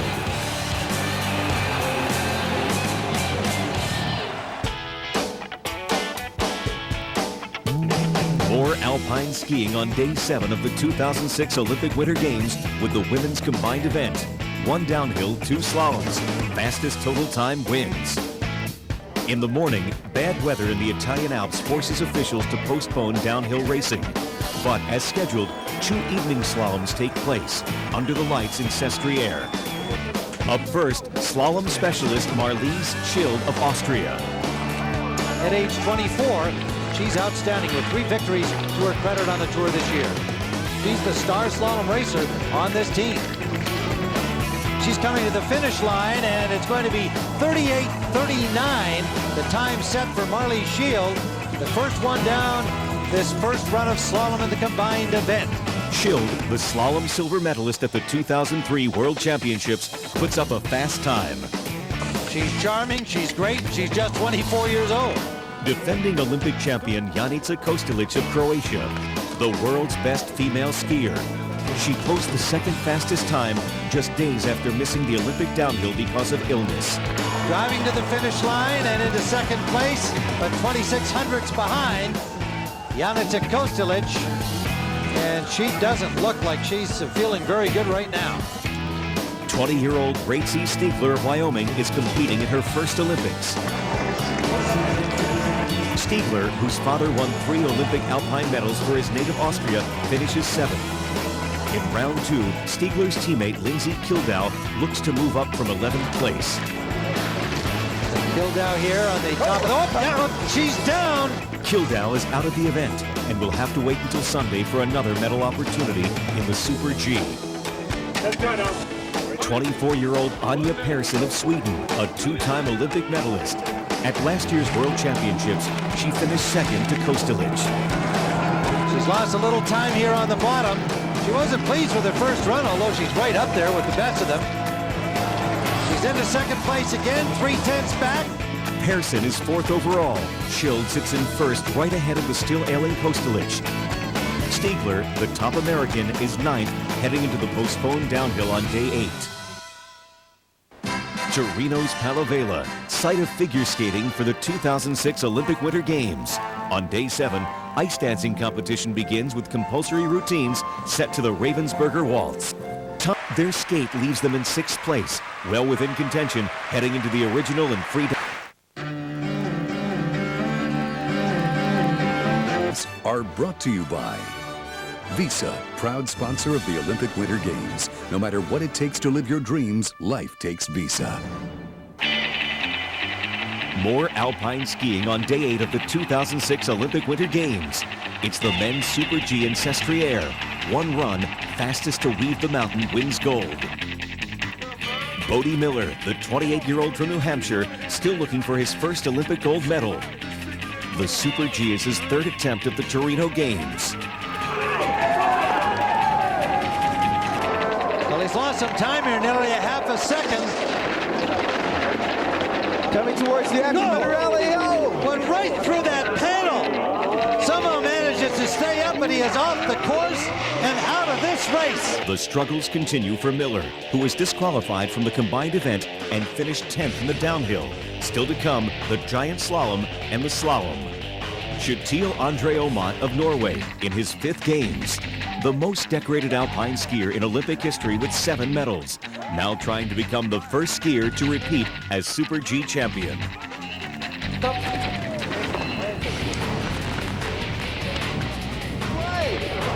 He's so aggressive attacking the gates here. Here he comes down through the final gate. Aamodt of Norway into the lead by 3/10. Kjetil André Aamodt, the 34-year-old veteran, has turned in another great Olympic run. Will it hold up? Aamodt has the fastest time with a handful of top contenders still to ski. Among them, Darren Rawls of California, trying to become the first American man in 12 years to win an Olympic Super G medal. One of the favorites in the downhill, a disappointing 10th place finish. Some confusion over which skis he was going to ride and ultimately did ride. Darren Rawls has had success in the Super G. He won gold at the World Championships in 2001 in St. Anton. Can he turn it in today? He's picked up a little time here now, half a second back. Down through the final turn, working the bottom here to the finish line. Time to beat 130.65, and no, well back. 7/10 behind, losing a little more on the bottom. No medal for Rawls. He finishes 9th, 2 spots behind top American Scott McCartney. Hermann Maier of Austria, perhaps best known for his remarkable 1998 Super G gold 3 days after a dramatic crash. He's the final obstacle in Aamodt's gold medal path. 33 years old. He wanted so badly to get back into a second Olympic Games after he missed Salt Lake with his injury following the motorcycle accident. And he keeps saying it's not so much about winning the gold. Well, I don't think anybody really believes that. That's all he knows about is winning gold.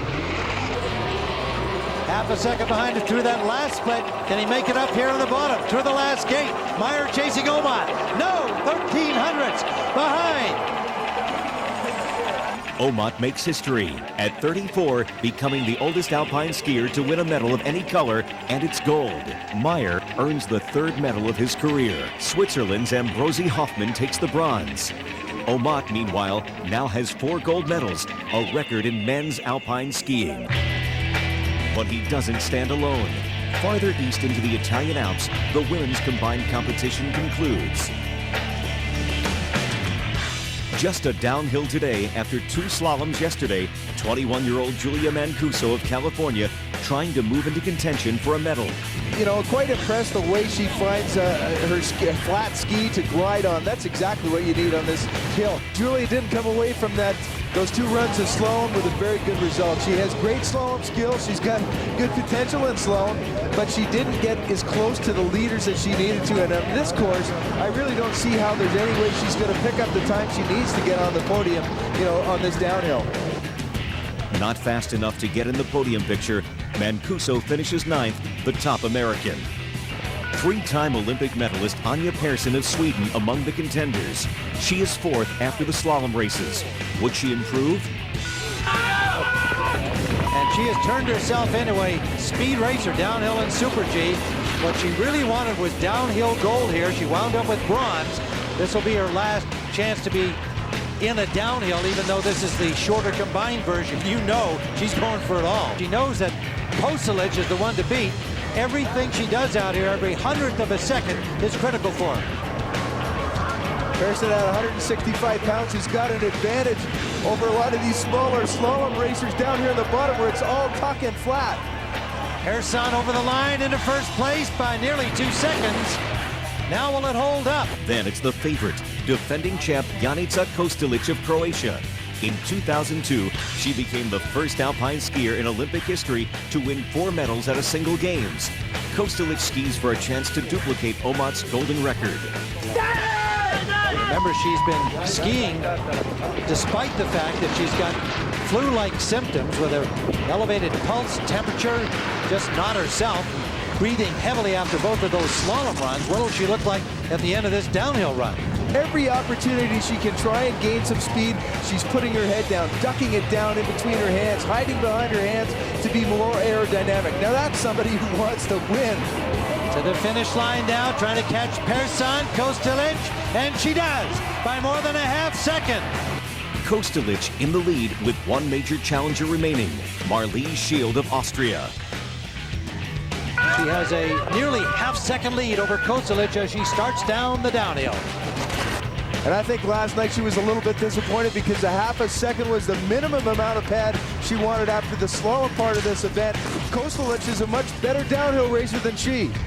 And she's lost a little bit right off the top here. Still ahead, but just by about 3/10 now. She's lost the lead she had. Tough to make it up on the bottom. Over the final jump for Schild, the slalom skier from Austria. And she gets into second place for the silver medal, Marlies Schild. Janica Kostelic with another gold medal. Her 4th in 2 Olympic Games, her 5th Olympic medal in all. Kostelic wins her 5th career Olympic medal and record-tying 4th gold. Schild earns the silver, her 2nd of the Games. Persson takes bronze.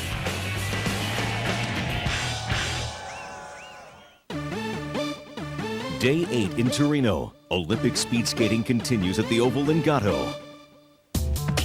Texas native Chad Hedrick, a week after winning the 5,000 meters in his Olympic debut, now seeking gold in the shortest of his 5 Torino events, the 1,000. He races in the 4th of 21 pairs. Here he goes. He's off on the inner lane here. Again, 16, under 17 is the time we're looking for after the first turn. He does have an advantage here being on that first inner turn. It's a lot easier for him to build speed. He's trying hard. He's just not the typical sprinter you see, not a smooth sprinter technically. And 17-0, that's going to be tough now. But Chad does he won't get tired. That's his strength here. He'll go his last lap probably as strong as anyone. So here they come to the finish, and Hedrick is going to post a 109.45. He does have the top time, but right now it is a waiting game to see what kind of placement that'll be in the end. Hedrick settles into first place, then watches as the field chases his time. It holds through the 18th pair. Then it's countryman Shawnee Davis, the world record holder from Chicago. Going for an Olympic gold medal. Dan, Shawnee Davis has all the tools for this race. He's got great early speed, fantastic turns, and the endurance of an all-around skater that carries him through that last lap. Such a long, elegant, talented skater, Shawnee Davis. Here he comes.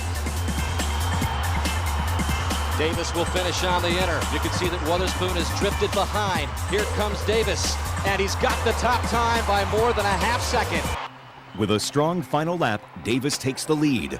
4 skaters to come. North Carolina's Joey Cheek, who dominated the 500-meter field on day 3, now looking to upgrade his Salt Lake bronze in the 1,000. 1:08.89, the time to beat of Shawnee Davis. Both skaters in the green, that means they're ahead of the pace. Oh, Dan, 16:29, the fastest opener yet so far. An amazing inner turn right here. He is flying. No one expected what he did the other night in the 500 meters. Can he pull off another one here? No, he's drifted behind Shawnee Davis here as he's gone to the line in a time of 1:09.16, second best. Cheek can't catch Davis, but the Americans hold the top 2 spots with only a Dutch pair remaining. So now it's Venemars and Jan Vos trying to take the gold medal away from Shawnee Davis. The Looks like Dutchmen it's gonna be are that way. not going to get it. Shawnee Davis is going to win the gold medal for the United States. In his Olympic debut, Davis becomes the first African-American man to win a gold medal at an Olympic Winter Games. Cheek Silver puts him back on the podium. Erben Venemars of the Netherlands earns bronze, his first medal in 3 Olympics. Day 8 at the Torino Games and ski jumping's large hill final. Fly far, land clean, win gold. Alan Alborn of Alaska. After ski jumping, he aspires to be, what else? A commercial pilot. He's the only American remaining in the event.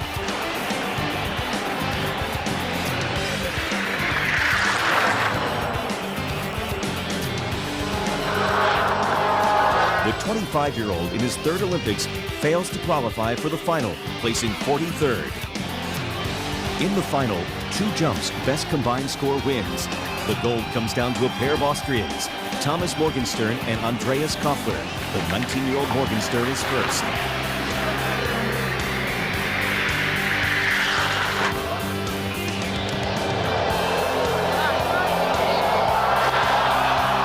Morgenstern's jump is 140 meters, more than 1.5 football fields of flight. He has the lead. His countryman Koffler is the final jumper.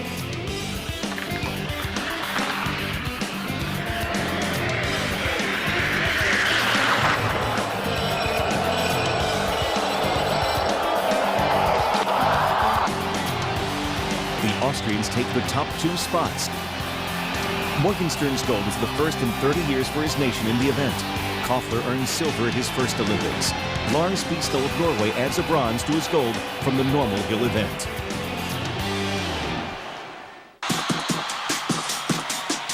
Day 8 at the 2006 Olympic Winter Games. More short track speed skating from the Palavela. Oh, and Apollo stumbles, and Apollo is out! That is a shock. It looks like he kicked a block and just... Another skater down, but the story is that Ono is out. He will not make it to the final. Unbelievable.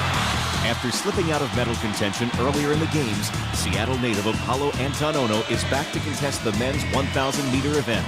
In the semifinals, he needs a top 2 finish to advance. Bedard breaks out into the very early lead. You can tell right away Apollo does not want to be in the back of the pack. He was 4th off the start, and right away he wants to get to the front. That's where Ono is going. Now on makes the inside move. Ono's 2nd. Jajun 3rd. Coming to the bell. Jajun makes a move on the inside. Now here in Apollo. Jajun didn't quite have the room to do it. He'll be disqualified for that. Ono coming around, and Apollo's going to get in 2nd place. Joining Ono in the final is countryman Rusty Smith and South Korean rivals Han Yan-soo and Lee Ho-suk. And off the start. Right now, Li Ye of China setting the pace. Ono in 2nd. Han in 3rd. Rusty Smith 4th. As much as Apollo's trying to stay relaxed, he knows that Anna Lee are behind him. He'll be waiting to jump and explode to the front when needed. Now Apollo breaks the right arm away and starts to swing. Move on the inside by On to take the lead. Apollo has to immediately react, and this is a great move. Apollo's in a good position behind On. He can sit on him for a lap or so, but he wants gold and wants to pass soon. It's On. It's Ono. The pace cranking up. Lee starting to move on the outside.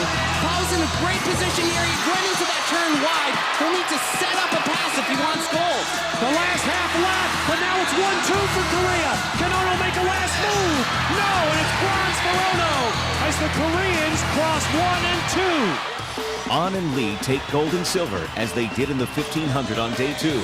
South Korea now with 6 of the 12 short track medals contested in Torino. Ono's bronze is Team USA's first short track medal of the Torino Games and the 3rd of his career.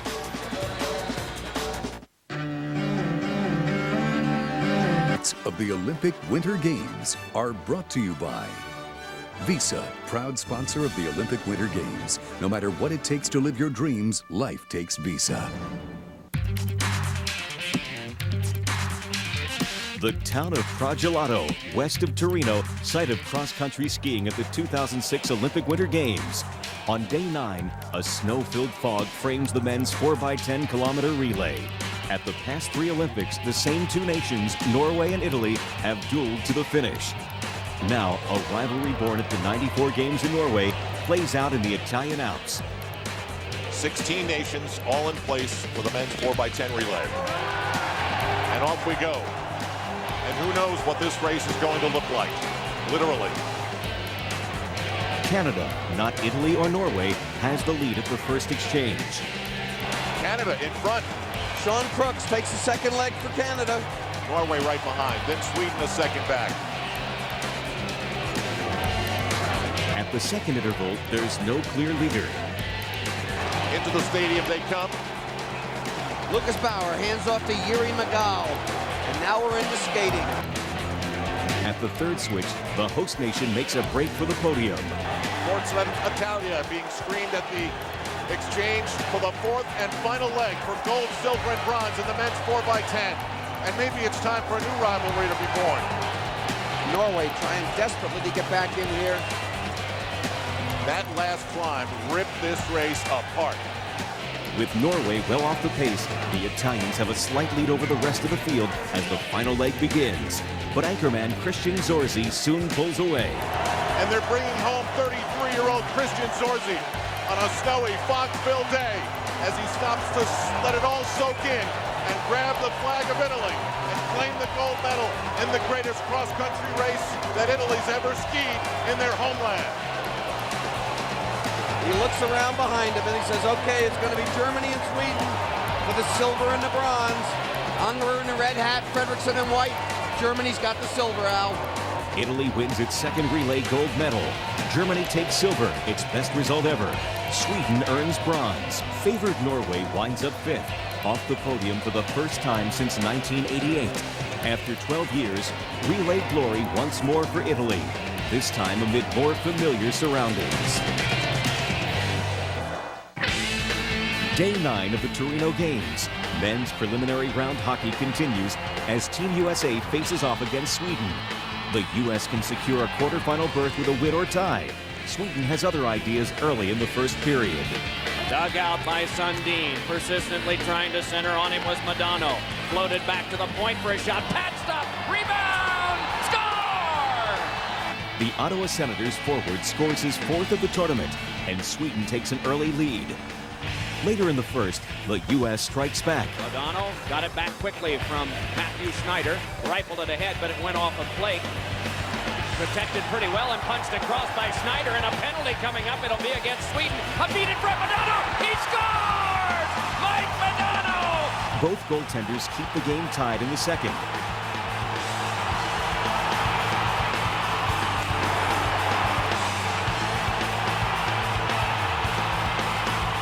DiPietro and Lundqvist would each make 24 saves in the game. Early third period, Sweden, the 94 Olympic gold medalist, tries to capitalize on a holding penalty by Jordan Leopold. Here's a feed in front on that block, and they score! The Swedes have scored on the power play and broken the tie. As the period winds down, Team USA pulls DiPietro for a man advantage. Rafalski held, but then it's canceled out by Sundin. Turning with it is Matt Schneider. Along to Walt Tkachuk. They hurry it in. It's Paulson with the puck. And Team Sweden has won the game by a score of 2-1. Sweden improves to 3-1. Team USA, after 2 straight losses, is 1-2-1, but looking good for a berth in the quarterfinals. The Americans finish pool play on Tuesday against Russia.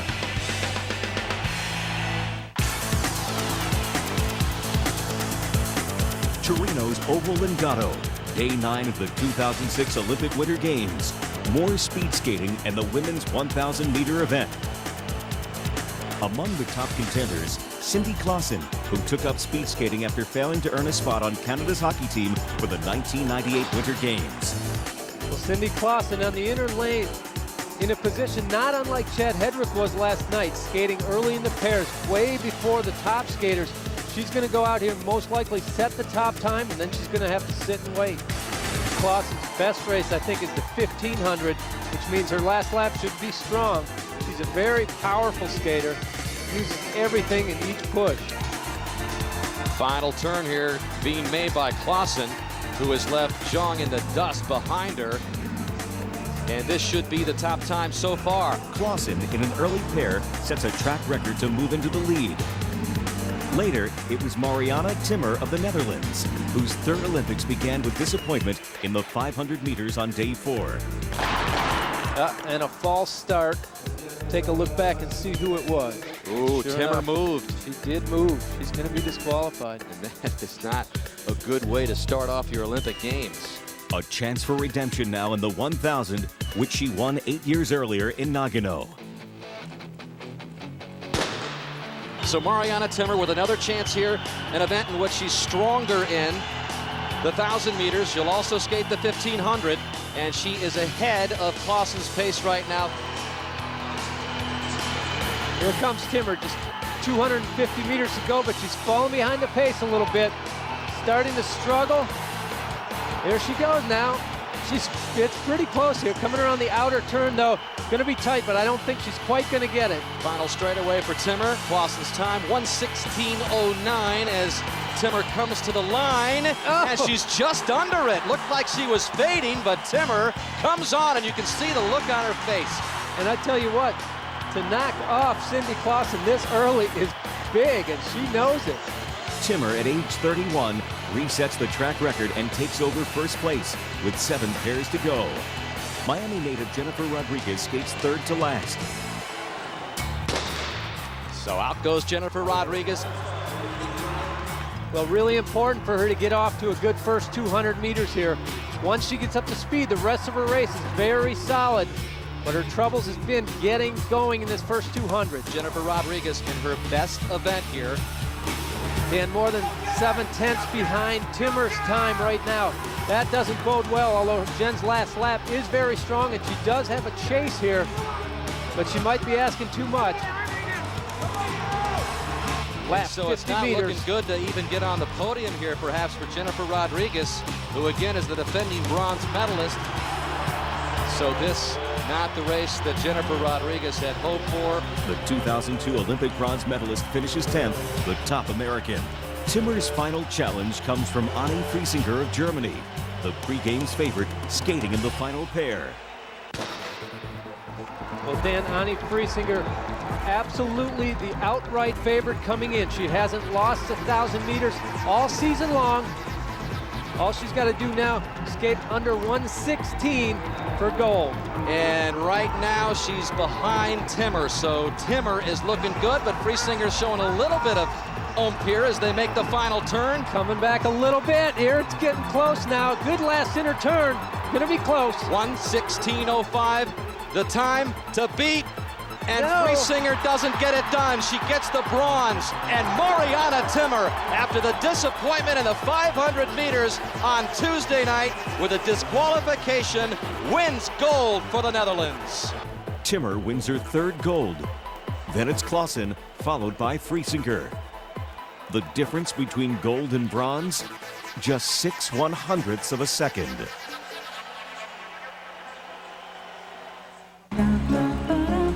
Day 9 in Torino, the second of 3 nights of Olympic ice dancing at the Palavela. Skaters performed their original dances set to Latin rhythms. After an evenly matched compulsory round, several couples are near the top, but that wouldn't last long.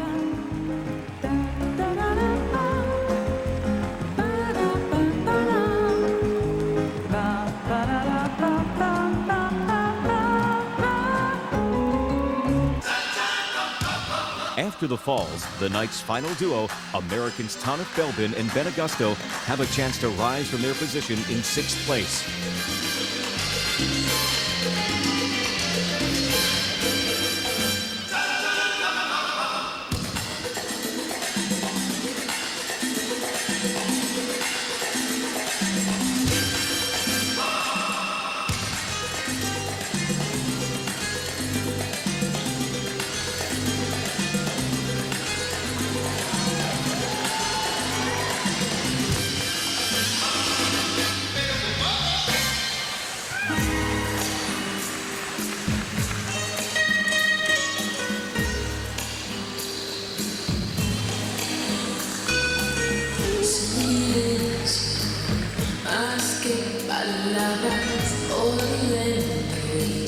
Nada se haga una careta de dos caras.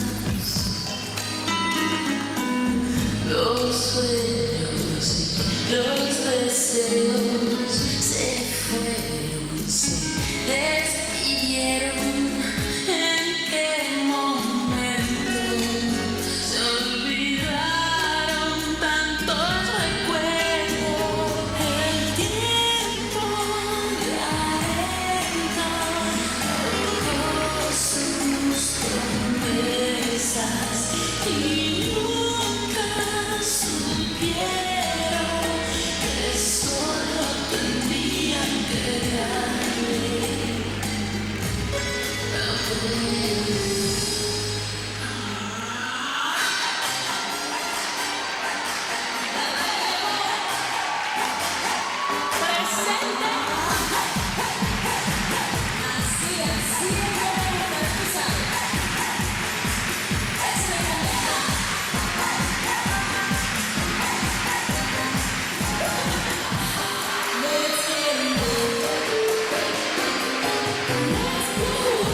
Hang on.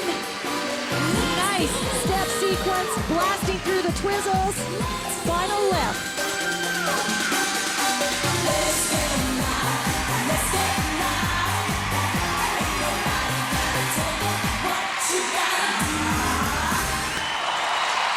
Belbin and Augusto surge into second place and within reach of the first U.S. Olympic ice dancing medal in 30 years, perhaps even the first gold ever.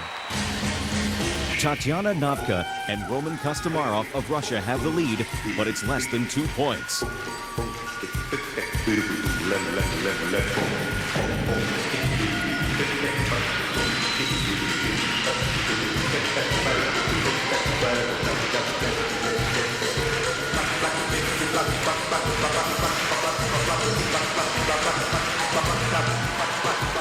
The competition concludes Monday with the free dance.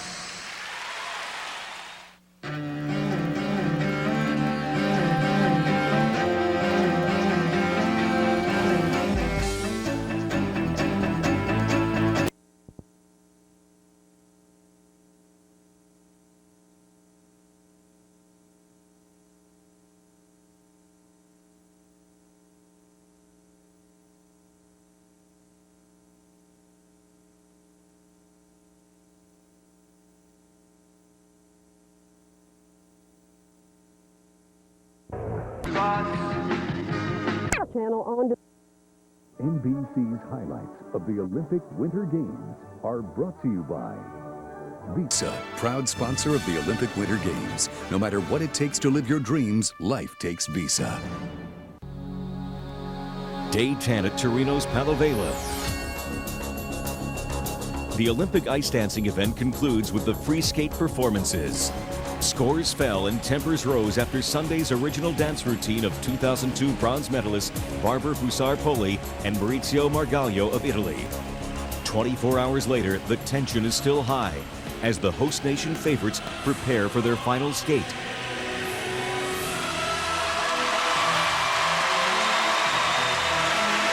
Fusar-Poli and Margaglio would wind up sixth, and it seems on better terms.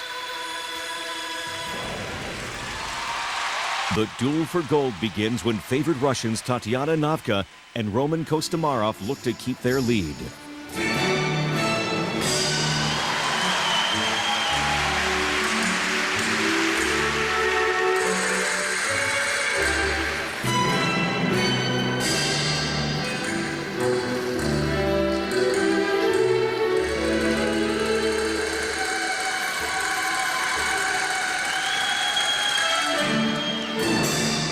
The two-time world champions still in first place with 3 couples to skate.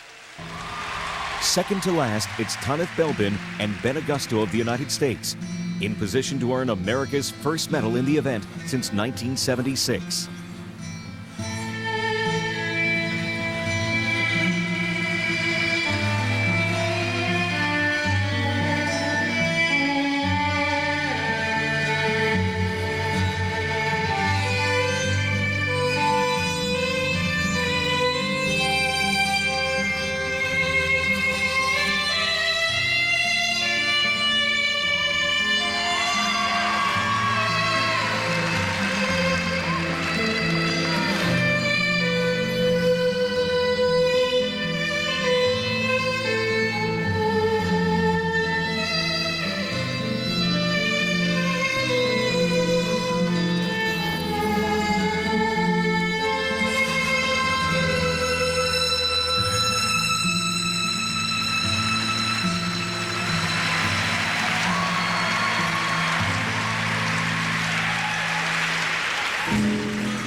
Belbin and Augusto guaranteed a medal, but Isabelle de Lobel and Olivier Schoenfelder of France can change it from silver to bronze.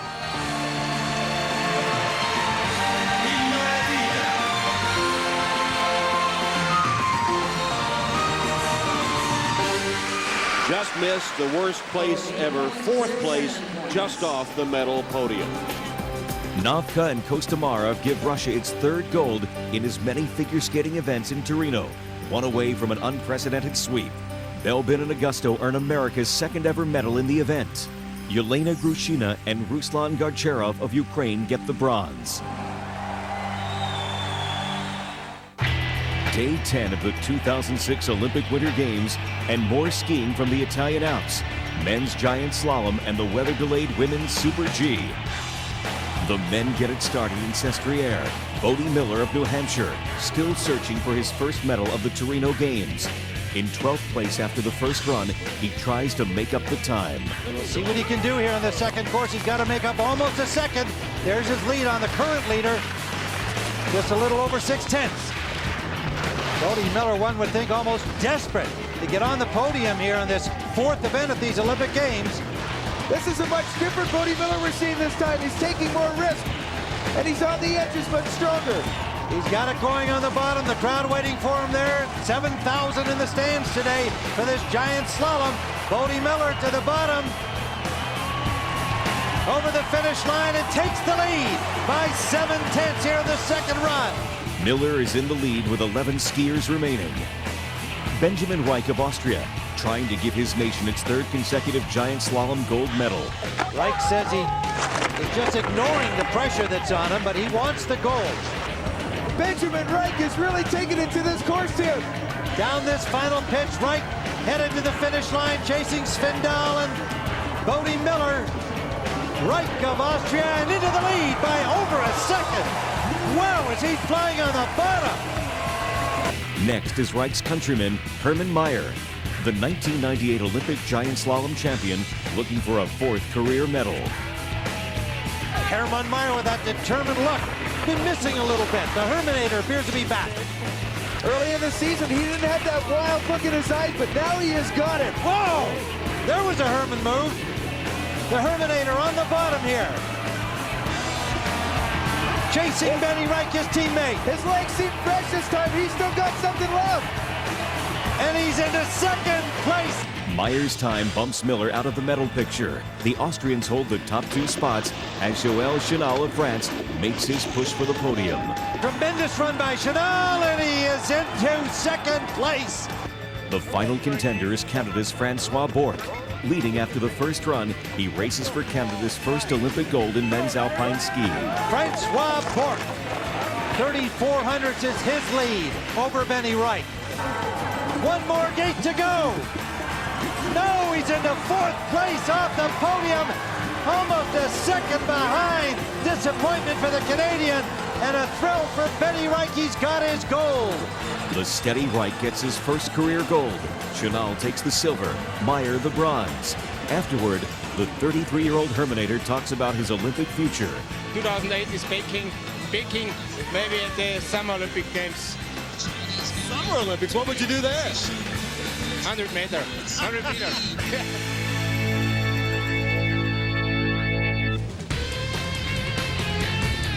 Over to Shasana for the women's Super G. Kelly Vanderbeek of Canada is 11th to leave the start house. Trying to give Canada its first ever medal in the event, she takes the lead, and it would hold up against repeated challenges, among them Julia Mancuso of the U.S. The 21-year-old from California finishes 11th. Janica Kostelic of Croatia, fighting illness since last week, but weather delays provided recovery time. With her victory in the combined event 2 days earlier, she became one of 2 skiers with 4 Olympic alpine gold medals. Now, a chance to stand alone.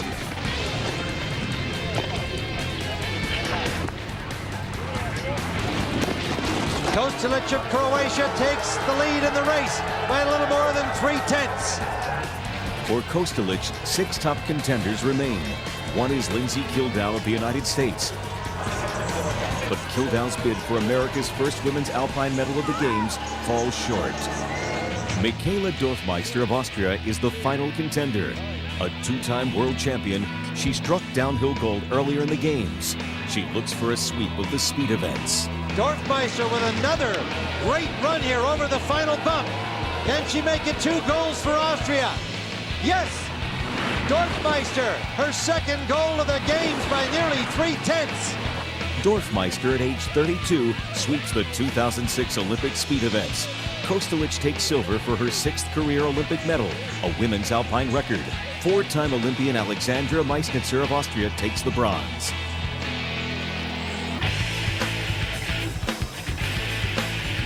Day 10 in Torino, and the 2006 Women's Olympic Hockey Tournament concludes.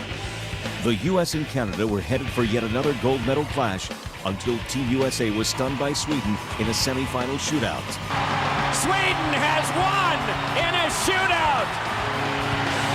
After their first international loss ever to a team other than Canada, the Americans looked for bronze consolation against Finland. The U.S. already up 1 goal in the first period when Massachusetts native Katie King takes over. Score! Katie King! Charging back out is Katie King looking for more. Score!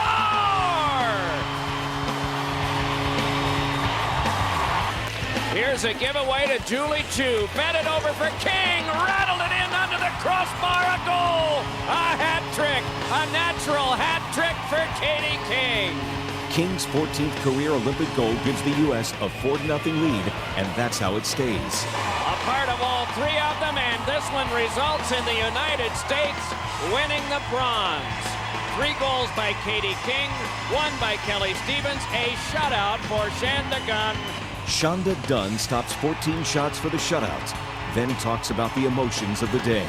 You know, I grew up watching a lot of the girls on this team play, and it was my last game with my heroes, you know. They were my heroes growing up, and even more so today. And it was our last game of the team, and they're a very, very special team, and we just wanted to go out there and have a good game. It was a very emotional game. The Americans stay undefeated against Finland in 25 meetings and earn bronze to go with Salt Lake silver and Nagano gold. In the tournament's final game, defending champion Canada, the overwhelming favorite, taking on surprise story Sweden for gold. The Canadians defeated Sweden 8-1 in the preliminary round. The dominance is quick to resume. Gonna backhander is in just inside the post from Jillian Apps. A surprising shot on the ice all the way. Centering pass by Hebert. Score! What a combination! And it's Carolyn Willett, the All-American from Minnesota Duluth, 2-0. Canada does what the U.S. couldn't in its semifinal loss to Sweden. Score against 19-year-old national hero Kim Martine.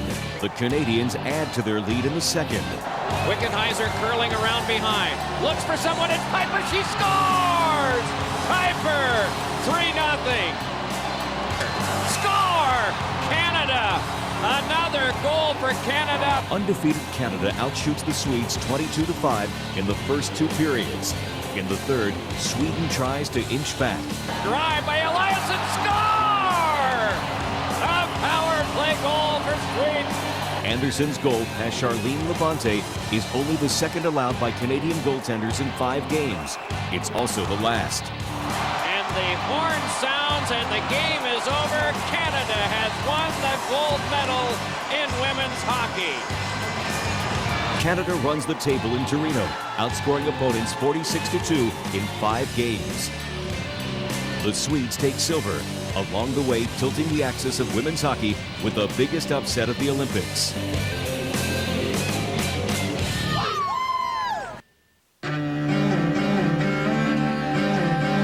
Olympic Winter Games are brought to you by Visa, proud sponsor of the Olympic Winter Games. No matter what it takes to live your dreams, life takes Visa.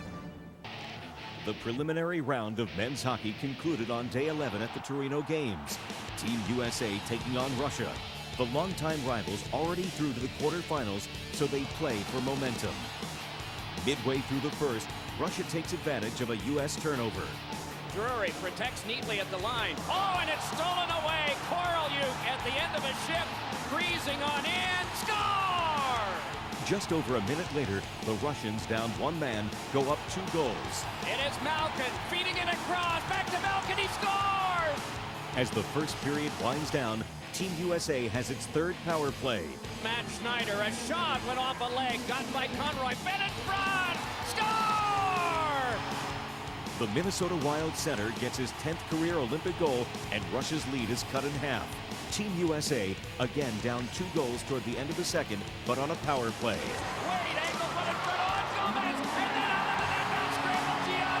The goal is Gianta's third of the Olympics, tying him with Rolston for the team lead. The Americans again down by 1 as the buzzer sounds. In the third period, the teams take turns finding the net. Ralston shot, but he got it across to Schneider. Drive, score! Malkin a pass across, score! Forced around behind Eric Kolarov, ready, scores!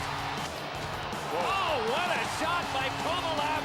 It's 5-4 Russia. The Russian captain finishes the scoring, and his team finishes the preliminary round with a 4-1 record. Team USA drops to 1-3-1. No rest for either team with quarterfinal games Wednesday. The U.S. faces Finland. Russia gets defending champion Canada.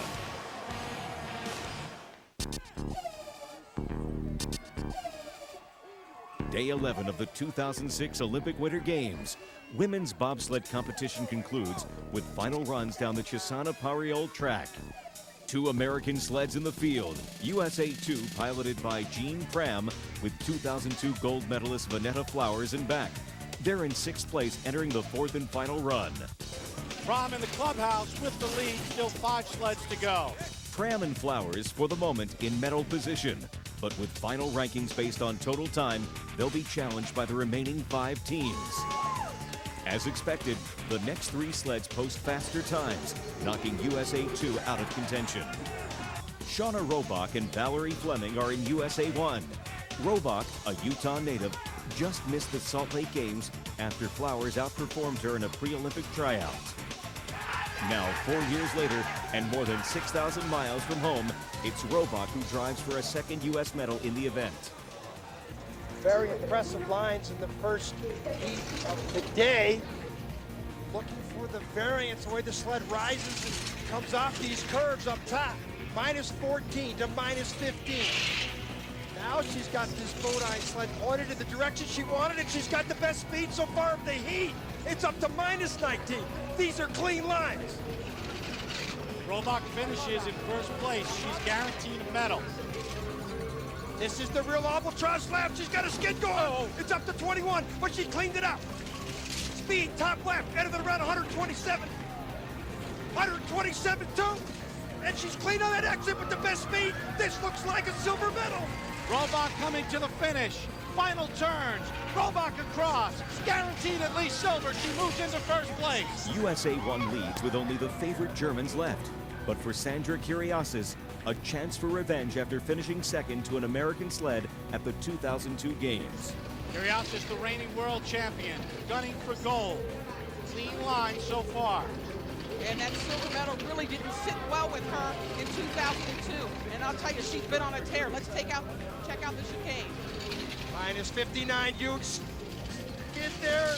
Best speed on the bottom. This looks like gold medal. Too much time in the bank from the third heat, even though she almost hit the lip. Kiriasis flirting with danger. Coming to the finish. Gold medal. Sandra Kiriasis of Germany. Germany wins its second bobsled gold at the Games. Robach and Fleming give the U.S. its first medal at the sled track. Italy earns bronze, the host nation's 9th medal of the Games.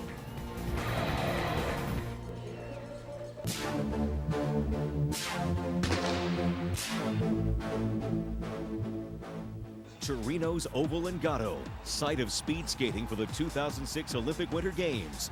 Day 11 features the men's 1,500-meter event. An Olympic first, 4 gold medalists from the same country in the same race. Derek Parra, the defending champion, plus a trio of winners from Torino. Joey Cheek in the 500, Chad Hedrick in the 5,000, and Shawnee Davis in the 1,000. Cheek is the first American to skate. The sprint specialist with a fast start but a late fade, he ultimately finishes 9th. Enrico Fabriz of Italy, already a hero to his nation with 2 medals in Torino, team pursuit gold and 5,000-meter bronze. He skates in the 17th of 21 pairings. this is a good pair for both these guys. They skate a similar type of race. It's a little bit slower to start, but both have very good last laps. And here goes Fabrice. He's going to start his chase right now. The advantage here for Kuipers is he's going to have the last inner turn. He's going to be able to chase Fabrice down the backstretch as soon as they come out of this turn. But look at Fabrice turn it on now. And a huge ovation as they make that turn to the final straightaway. You've got all these Dutch fans and then the Italian fans cheering on Enrico Fabrice. Fabrice coming around last outer turn, and he is pulling away. He is going to win this pairing.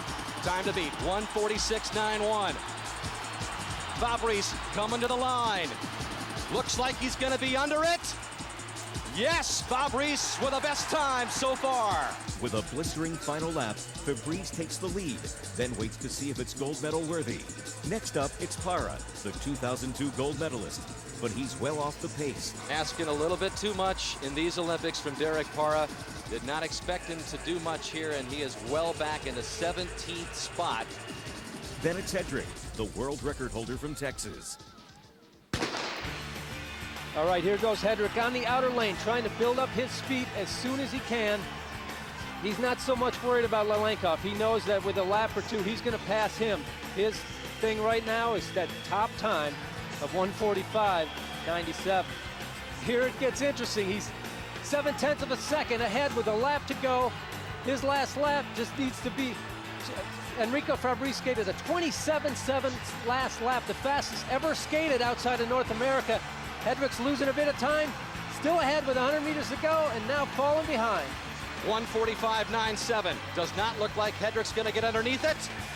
No, just behind Enrico Fabrice. A strong finish has Hedrick in second. On to the final pair. Davis, the Chicago native, looking for his second gold of the games as the host nation holds its breath. 3 3/4 laps for Olympic gold. And instead of chasing Hedrick for the gold, he's chasing Italy's Enrico Fabrice. And Shawnee Davis absolutely capable of skating the time of 1:45.97. Just going to all come down. He should be ahead at every split time, but as we have pointed out numerous times, that last lap was incredible for Enrico Fabrice. Bell lap, 400 meters. Is Shawnee Davis going to win another gold medal here? And now I think he does have a chance. He's on pace. He's got a 1.2 second lead with 300 meters to go. He does have a very strong last lap. Should be able to hang on, but it's going to be close. He's losing time. Coming around the final turn, Shawnee Davis needs to beat Fabrice's time of 1:45.97 as he comes down the straightaway. There rises one here at Oval Lingoto. Is he going to have enough to get under Fabrice's time? 1:45.97. No! Silver for Davis. And another gold for Fabrice and Italy. Fabrice gives Italy its first ever Olympic gold in an individual speed skating event. Davis slips in for silver, bumping Hedrick down to bronze. The 24-year-old Fabrice with 3 medals, more than any other speed skater at the Torino Games. Day 11 in Torino. The Winter Games centerpiece event, ladies figure skating, gets underway with the short program. Performing second is Kimi Meisner, one of 3 Americans in the field. The 16-year-old from Maryland competing in her first senior-level international championship. So much attention has been paid to the other American women named to this Olympic team. And Kimi has kind of been under the radar a little bit. She's got all the qualities to be the next great American skater. And we shouldn't forget that U.S. teenagers, Tara Lipinski, Sarah Hughes, have won the last 2 Olympic golds.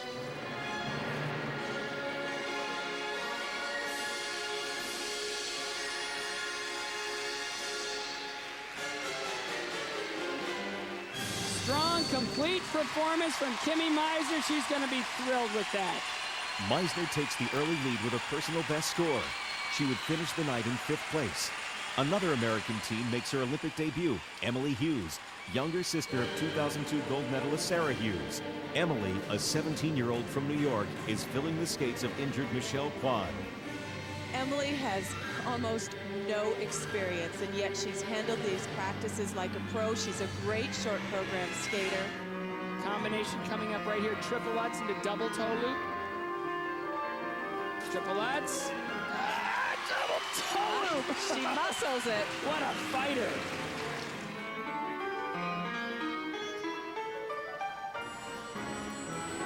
last element or combination spin. Good speed on this camel outside edge.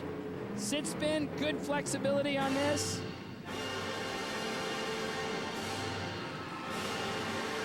She could not have asked for a better Olympic moment in her short program. One of the few skaters where I think adrenaline helps. Emily Hughes.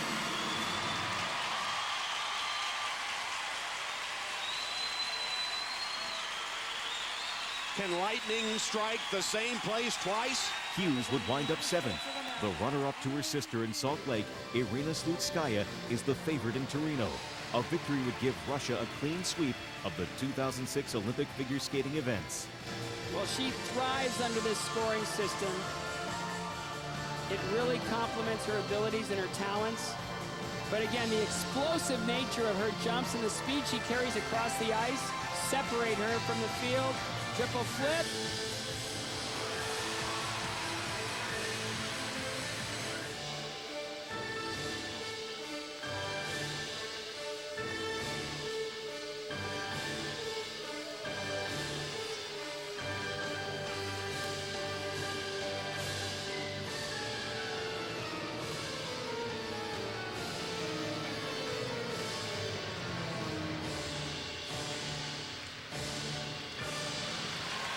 Slutskaya takes the lead and still has it when the night's final skater, Sasha Cohen, takes the ice.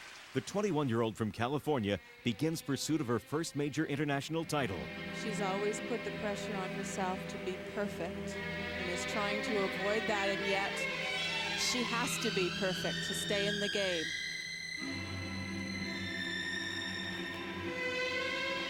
Opening combination again, triple Lutz, double toe.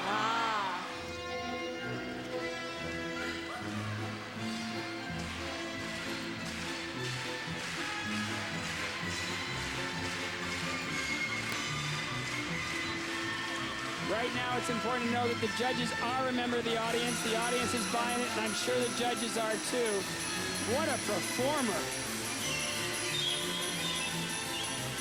But this program has it all. It's got all the technical goods. It's got fantastic choreography, musicality, personality.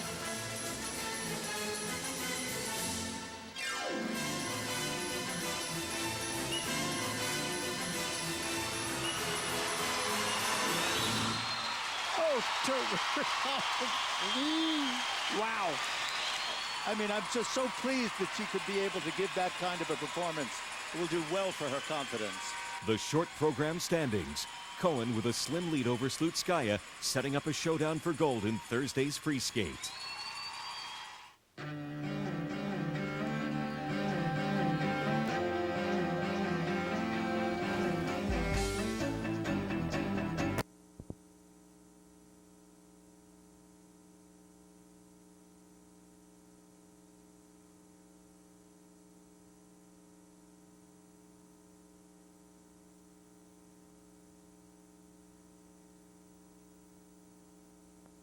Are brought to you by Vista, proud sponsor of the Olympic Winter Games.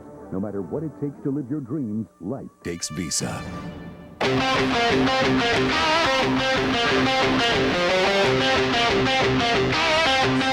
Men's ice hockey moved to elimination round action on day 12 of the Torino Games.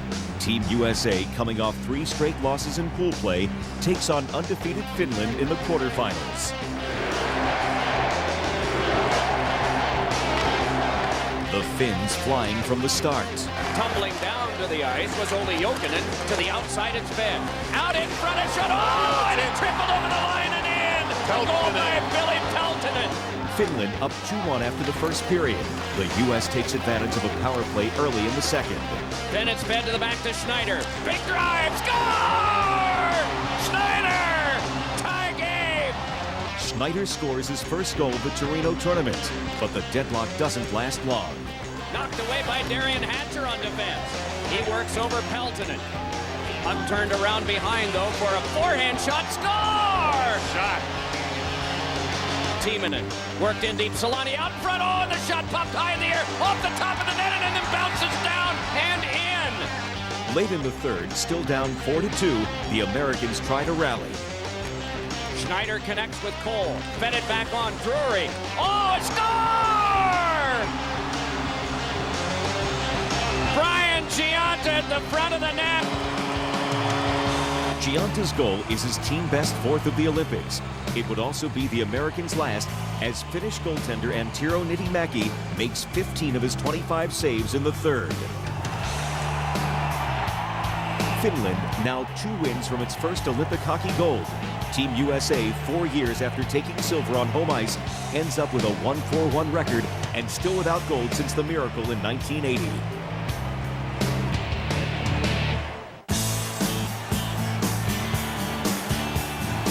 Day 12 of the Olympic Winter Games.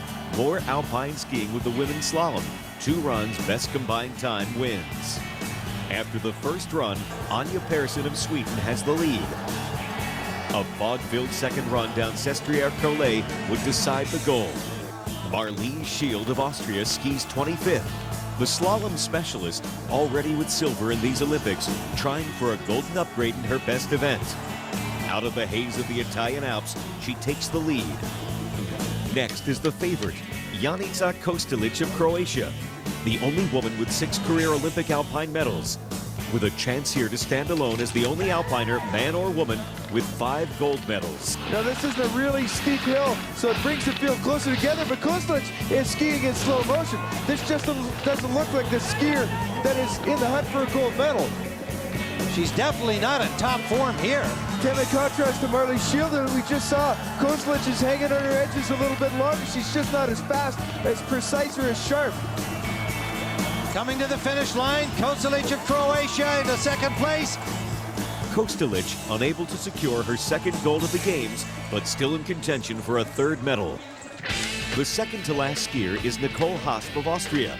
The 2-time World Championship medalist crosses the line ahead of her countrywoman Schild and pushes Kostelic to 3rd. Hasp has got a big advantage on the lower part. Because of her tight stance, she gets closer to the gates than anybody, and she should be able to make a little comeback down here in the bottom. Back into the fog she comes here on this bottom part, heading to the finish line. Hasp of Austria. Schild's time to beat, 129.79. Can she make it? Yes! Hasp takes the lead. Finally, it's Persson, seeking her 3rd Olympic medal in a week and the first gold of her career. I think she wants gold. I mean, that's it. Nothing else is going to do it for her. And you can tell right in the first few gates, she starts firing right away. Look how quick she is on these upper turns. And she's game time, 6/10 ahead. I mean, this woman is just so mentally tough. And when she gets her mind set on something, she is so competitive, so intense. Split time for Hasp through here. She's gained more by over 8/10. She's flying, Persson. Absolutely incredible. She is on her game. She is on her run. Now working the bottom. This is where Hasp was very fast. To the finish line. Persson easily. 3/10. She lost a little on the bottom. It didn't matter. She's the gold medalist. Persson gets her 5th career medal in 2 Olympic appearances. She's bookended by the Austrian tandem of Schild and Hasp, bumping Kostelic to 4th.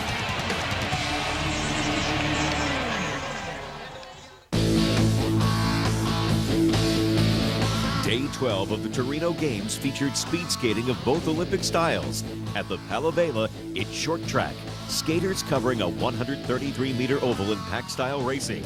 Seattle native Apollo Antonono looking to reach Sunday's 500-meter quarterfinals. 4.5 laps, first 2 finishers advance. This wasn't exactly the start Apollo was hoping for coming out of lane 3. He wanted to be in one of the first 2 positions. Now he'll have to collect himself and set up a clean pass. Ono rebound from that less than ideal start. He's 3rd right now behind Serra and Stanley. There goes Ono, passing one on the inside. That's exactly what he needed to do. He needs to stay calm and make his way towards the front again. Just getting past again, and a perfect pass back. Apollo looks smooth. Oh, look at the acceleration to take the lead away from Serra with the bell lap. So now it's Ono leading. The fight's going to be for 2nd. So it's Ono, and Serra holds off Nishitani for 2nd. Ono advances easily, moving 1 step closer to a 2nd medal in Torino. From short track's crowded ice to the spacious oval in Gatto for Olympic long track skating and the women's 1,500 meters. Each skater races 3 3/4 laps. Fastest time wins. The fight for gold would play out in the final 4 pairs. Christina Groves of Canada sets the gold standard. Nicely done there by Christina Groves. She used Grunewald as much as she could on that backstretch. She didn't go over to the inner turn until the last second. Going to help her out a bit here. Still over a half second behind the pace, but not bad, and they're moving well. Very strong finish here for Groves. So it appears the Dutch will save all their big cheering for Boost in the final pair because Grunewald is well behind Groves here, and Groves is just really strong as she comes to the finish. Canada has never won a medal in this event, but the 29-year-old Groves puts the Maple Leaf atop the standings. Next, it's Jennifer Rodriguez of the United States. She won bronze at this distance 4 years ago in Salt Lake, but in Torino, well off Christina Groves' pace. In the penultimate pair, world record holder Cindy Clausen of Canada and defending champion Annie Friesinger of Germany. Already with a combined 6 medals in Torino, they race for more in the metric mile.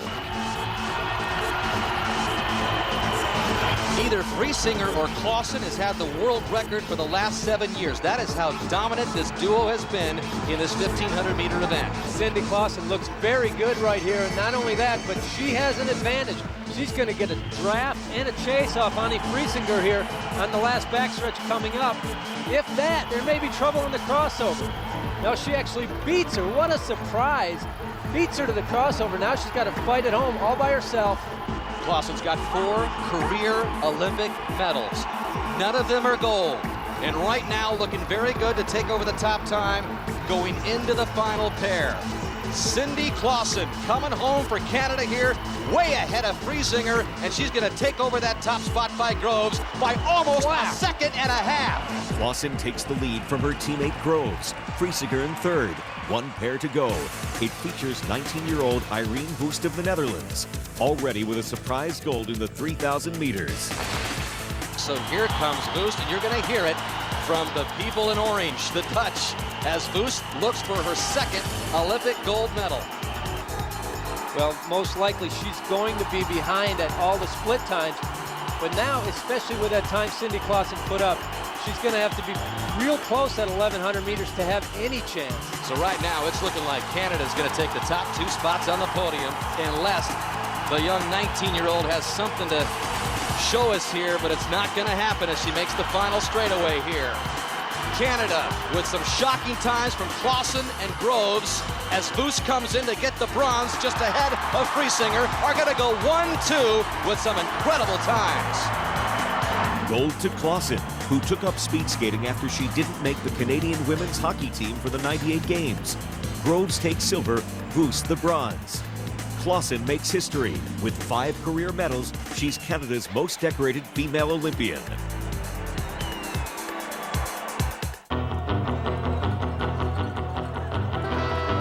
Day 12 of the 2006 Olympic Winter Games.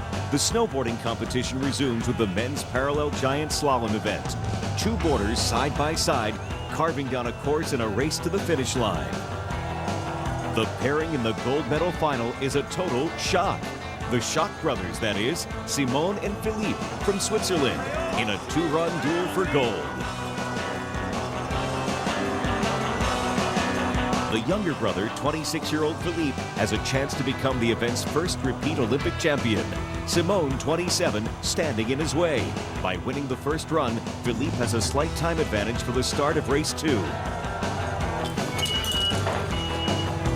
So it is Simone on the blue course now, the smoother of the 2 courses. Simone trying to make up that 88/100ths of a second deficit. Now, Pat, besides a gold and a silver medal, you know what else is at stake here? Bragging rights at the dinner table. Oh, indeed. Philippe Schock bringing a lot of speed in this lower section. The same area that has been giving so many of the racers problems on the red course. Down to the wire, little bobble there for Philippe Schock. And it will be Philippe Schock, 2-time gold medalist. His brother, Simone Schock, the silver. The Shocks become the third set of brothers to win gold and silver in the same event at the same Winter Games. Siegfried Grobner of Austria took the bronze.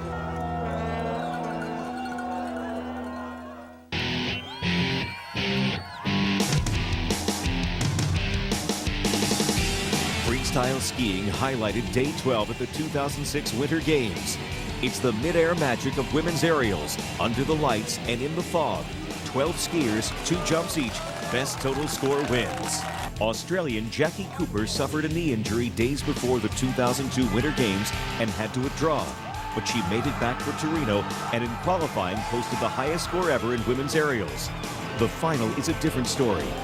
Cooper needs something special to get back in contention for her first Olympic medal.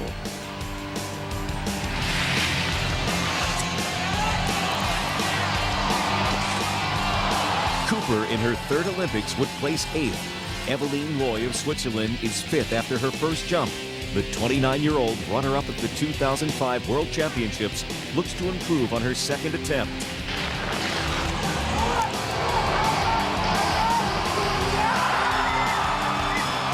Landing the difficult maneuver, Loy soars into the lead. Next is Elisa Camplin of Australia, the 2002 gold medalist, like her countrywoman Cooper, competing on a reconstructed knee. Camplin takes over first place, with 3 jumpers left, all from China. First is Xu Nannan, the 1998 Olympic silver medalist.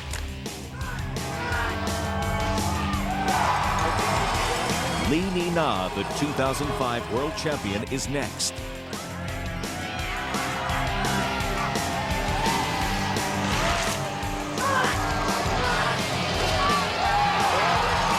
Last up is first-round leader Guo Xin, 19th in Salt Lake, 3rd at last year's World Championships, seeking new heights. Loy's gold is the first for Switzerland in women's Olympic freestyle skiing. Lee takes silver. Camplin hangs on for bronze.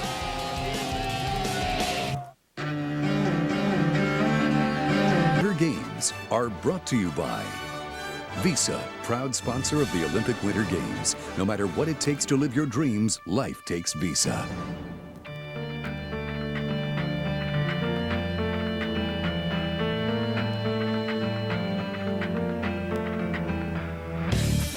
Day 13 of the Torino Games, and it's the conclusion of figure skating competition with the ladies free skate. American Sasha Cohen with a slim lead after the short program, seeking the first major international title of her career. But the first American to skate is 17-year-old Emily Hughes, whose older sister Sarah won Olympic gold at the 2002 Salt Lake Games. Triple flip into double toe. Easily done. Solid as a rock.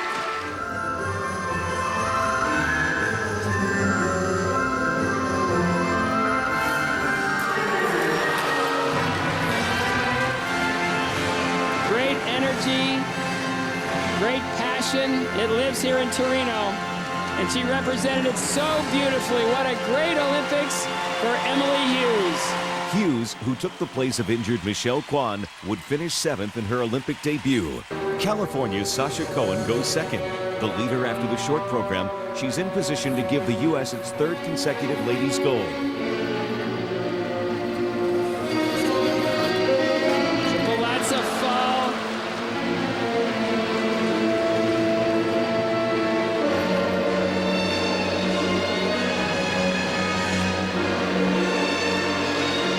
Jump she was struggling on in practice. Triple flip here.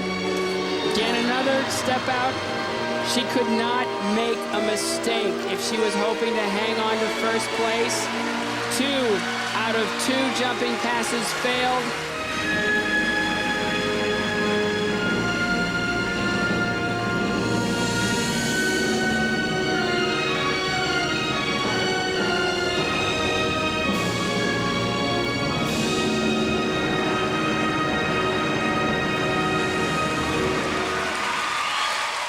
Despite the stumbles, Cohen takes the lead, but several top skaters are still to perform.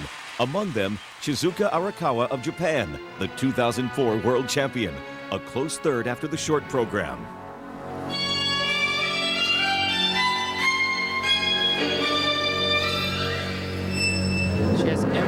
quality, all the ability in the world. Combination triple Lutz, double loop. Gorgeous Ina Bauer. One of her favorite moves. Triple Salchow.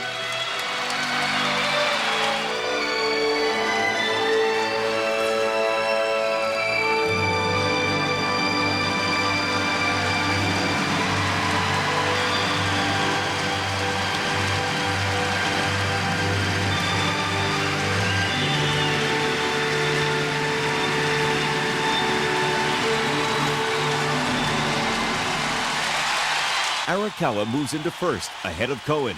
They stay in those positions through the programs of Japan's Fumie Suguri and 16-year-old Kimi Meisner of Maryland. The last skater is the pre-game's favorite, 27-year-old Irina Slutskaya, the two-time world champion trying to complete a Russian figure skating sweep in Torino. And all the athletic elements speak to her strength. Triple Lutz right here. Triple Lutz, huge triple Lutz. 3 jumping passes to go for any chance at the gold. Double. Uh-oh.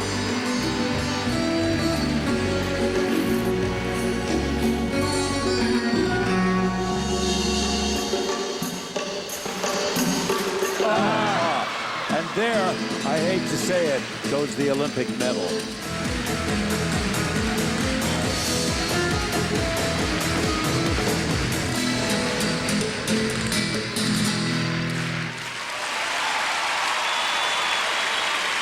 And here we go.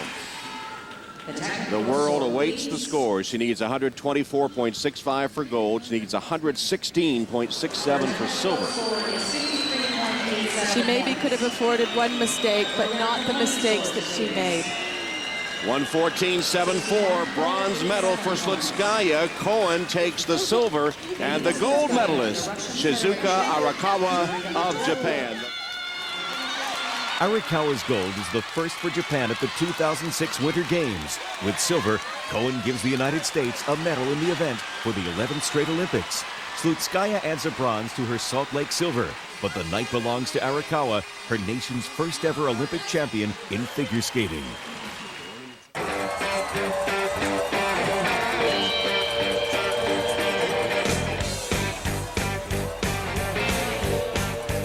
It's bright lights and soaring heights as the 2006 Olympic freestyle skiing competition concludes with the men's aerials event.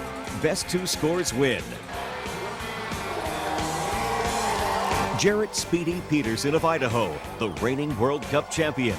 He's in 3rd place and in contention for a medal after round 1. So it's time for his signature jump. 3 flips, 5 twists. He calls it the Hurricane.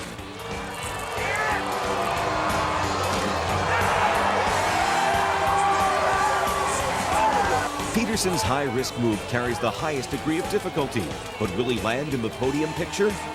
The only American in the final, Peterson falls out of medal contention. He would finish 7th. The night's final duo would duel for gold. Second to last is China's Han Xiaopeng, a former gymnast seeking his nation's first Olympic aerials title.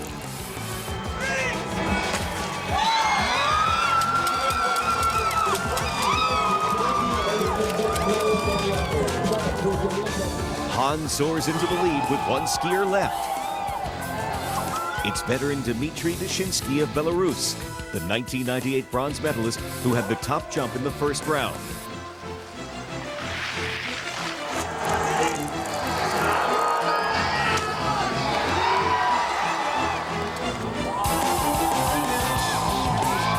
Han wins gold, China's second at the Games.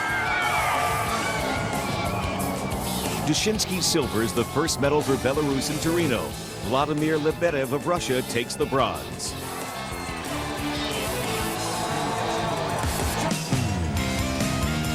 Back to Bardonecchia for more Olympic snowboarding. The women's parallel giant slalom event. Head-to-head and side-by-side, racers try to carve medals in the Italian Alps. In the semifinals, 30-year-old Rosie Fletcher of Alaska taking on world champion Daniela Meuli of Switzerland.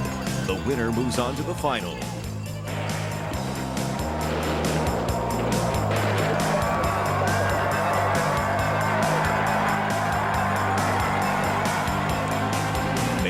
advances and would eventually complete a swift sweep of the parallel giant slalom events.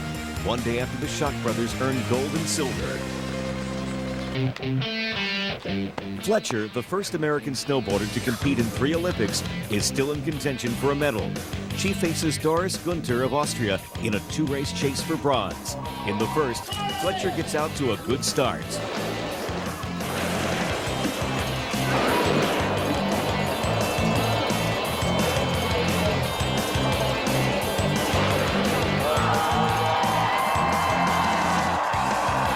Fletcher, trying to win Team USA's 7th snowboarding medal of the Games and the first of her career, will have a head start in the second race because of Günther's crash.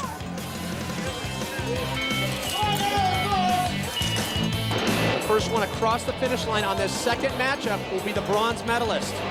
And Fletcher looking precise on the top section.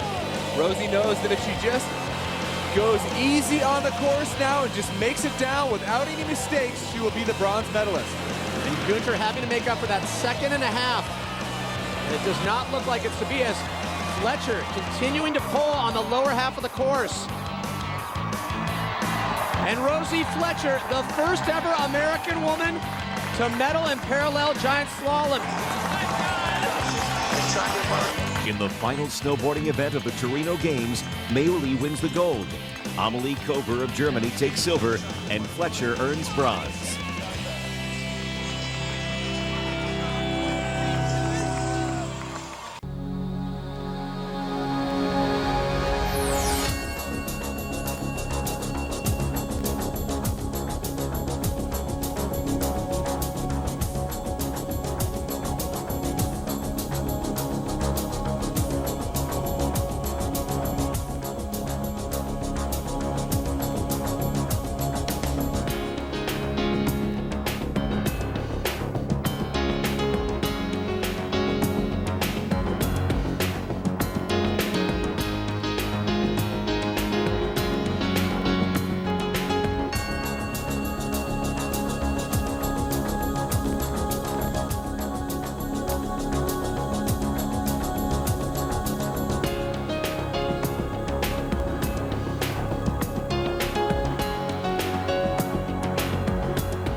Episode at iTunes.com.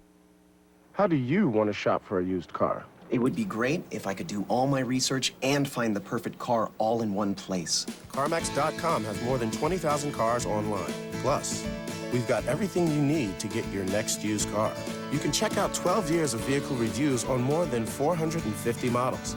Calculate your monthly payment, get an insurance quote, and schedule a test drive. Start the search for your next used car at CarMax.com. CarMax, the way car buying should be. At some point, I realized that my money was no longer just money. It was real estate, art, antiques. And as my assets grew more complex, the more I came to appreciate the private bank of Bank of America. They're the only private bank that has the depth and breadth of expertise to manage all areas of wealth. Whether that's oil fields, oil futures, oil paintings. The private bank of Bank of America. Higher standards.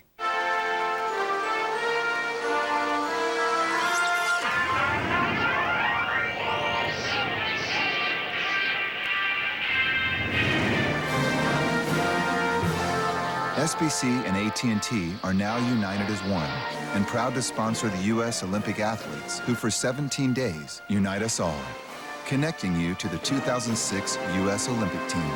The new AT&T, your world, delivered. 14 inches longer and 40% more cargo space. Toyota's all-new, bigger RAV4. The only SUV in its class with an available 269 horsepower V6 and available four-wheel drive. It handles anything. Visit your local Toyota dealer and get the all-new 2006 RAV4 at a great low price. Toyota, moving forward.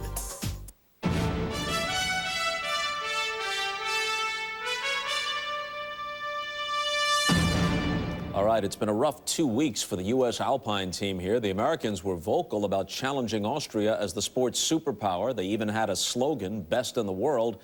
But outside of Ted Liggety's surprise gold in the combined a week ago Tuesday, U.S. Alpiners have been shut out.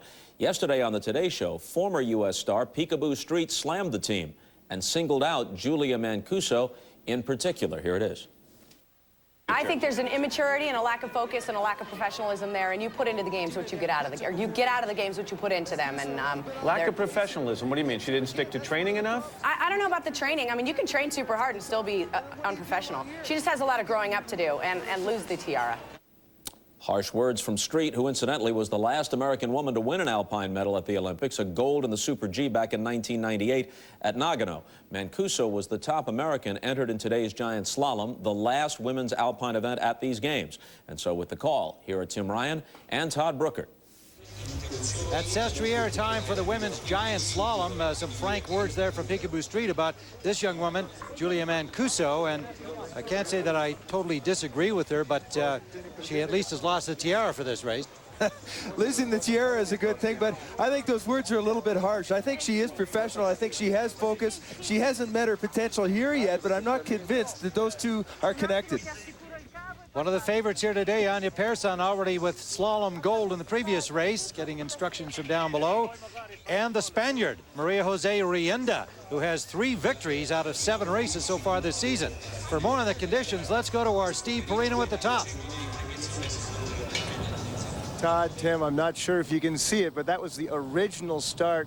And then they've pushed the new start down now about 7 gates. During inspection this morning, it was very foggy on top of the hill, and they said this is the safer place to put it. But I'll tell you what, the women cannot catch a break from the weather. Every event they've had has been weather affected. And now the fog that was on the top has moved clearly on to the bottom of the course, and you cannot see anything. So once again, this race, no place for the timid. That's putting it mildly, Steve. And first to go will be the lady with 3 victories already this season from Spain, Maria Jose Rienda, pulling those gates down because of the light issue here, and the wind and snow, Todd, has really turned it into a long slalom race.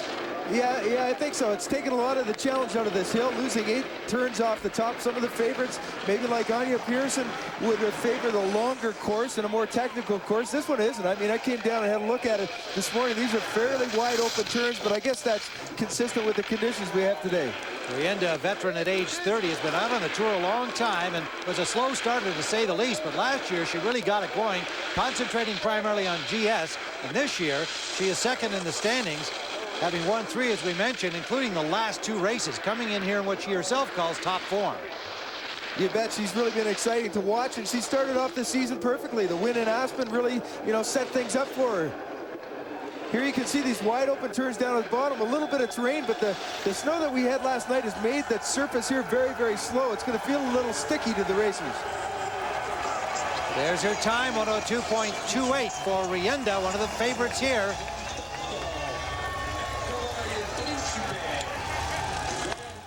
Number 2 in the start house is Tina Maza, 22-year-old from Slovenia.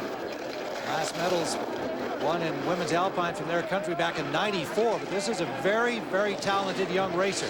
She skis GS and Super G, and this year, 6th in the standings on the World Cup with a victory at Solden, a 3rd and a 7th.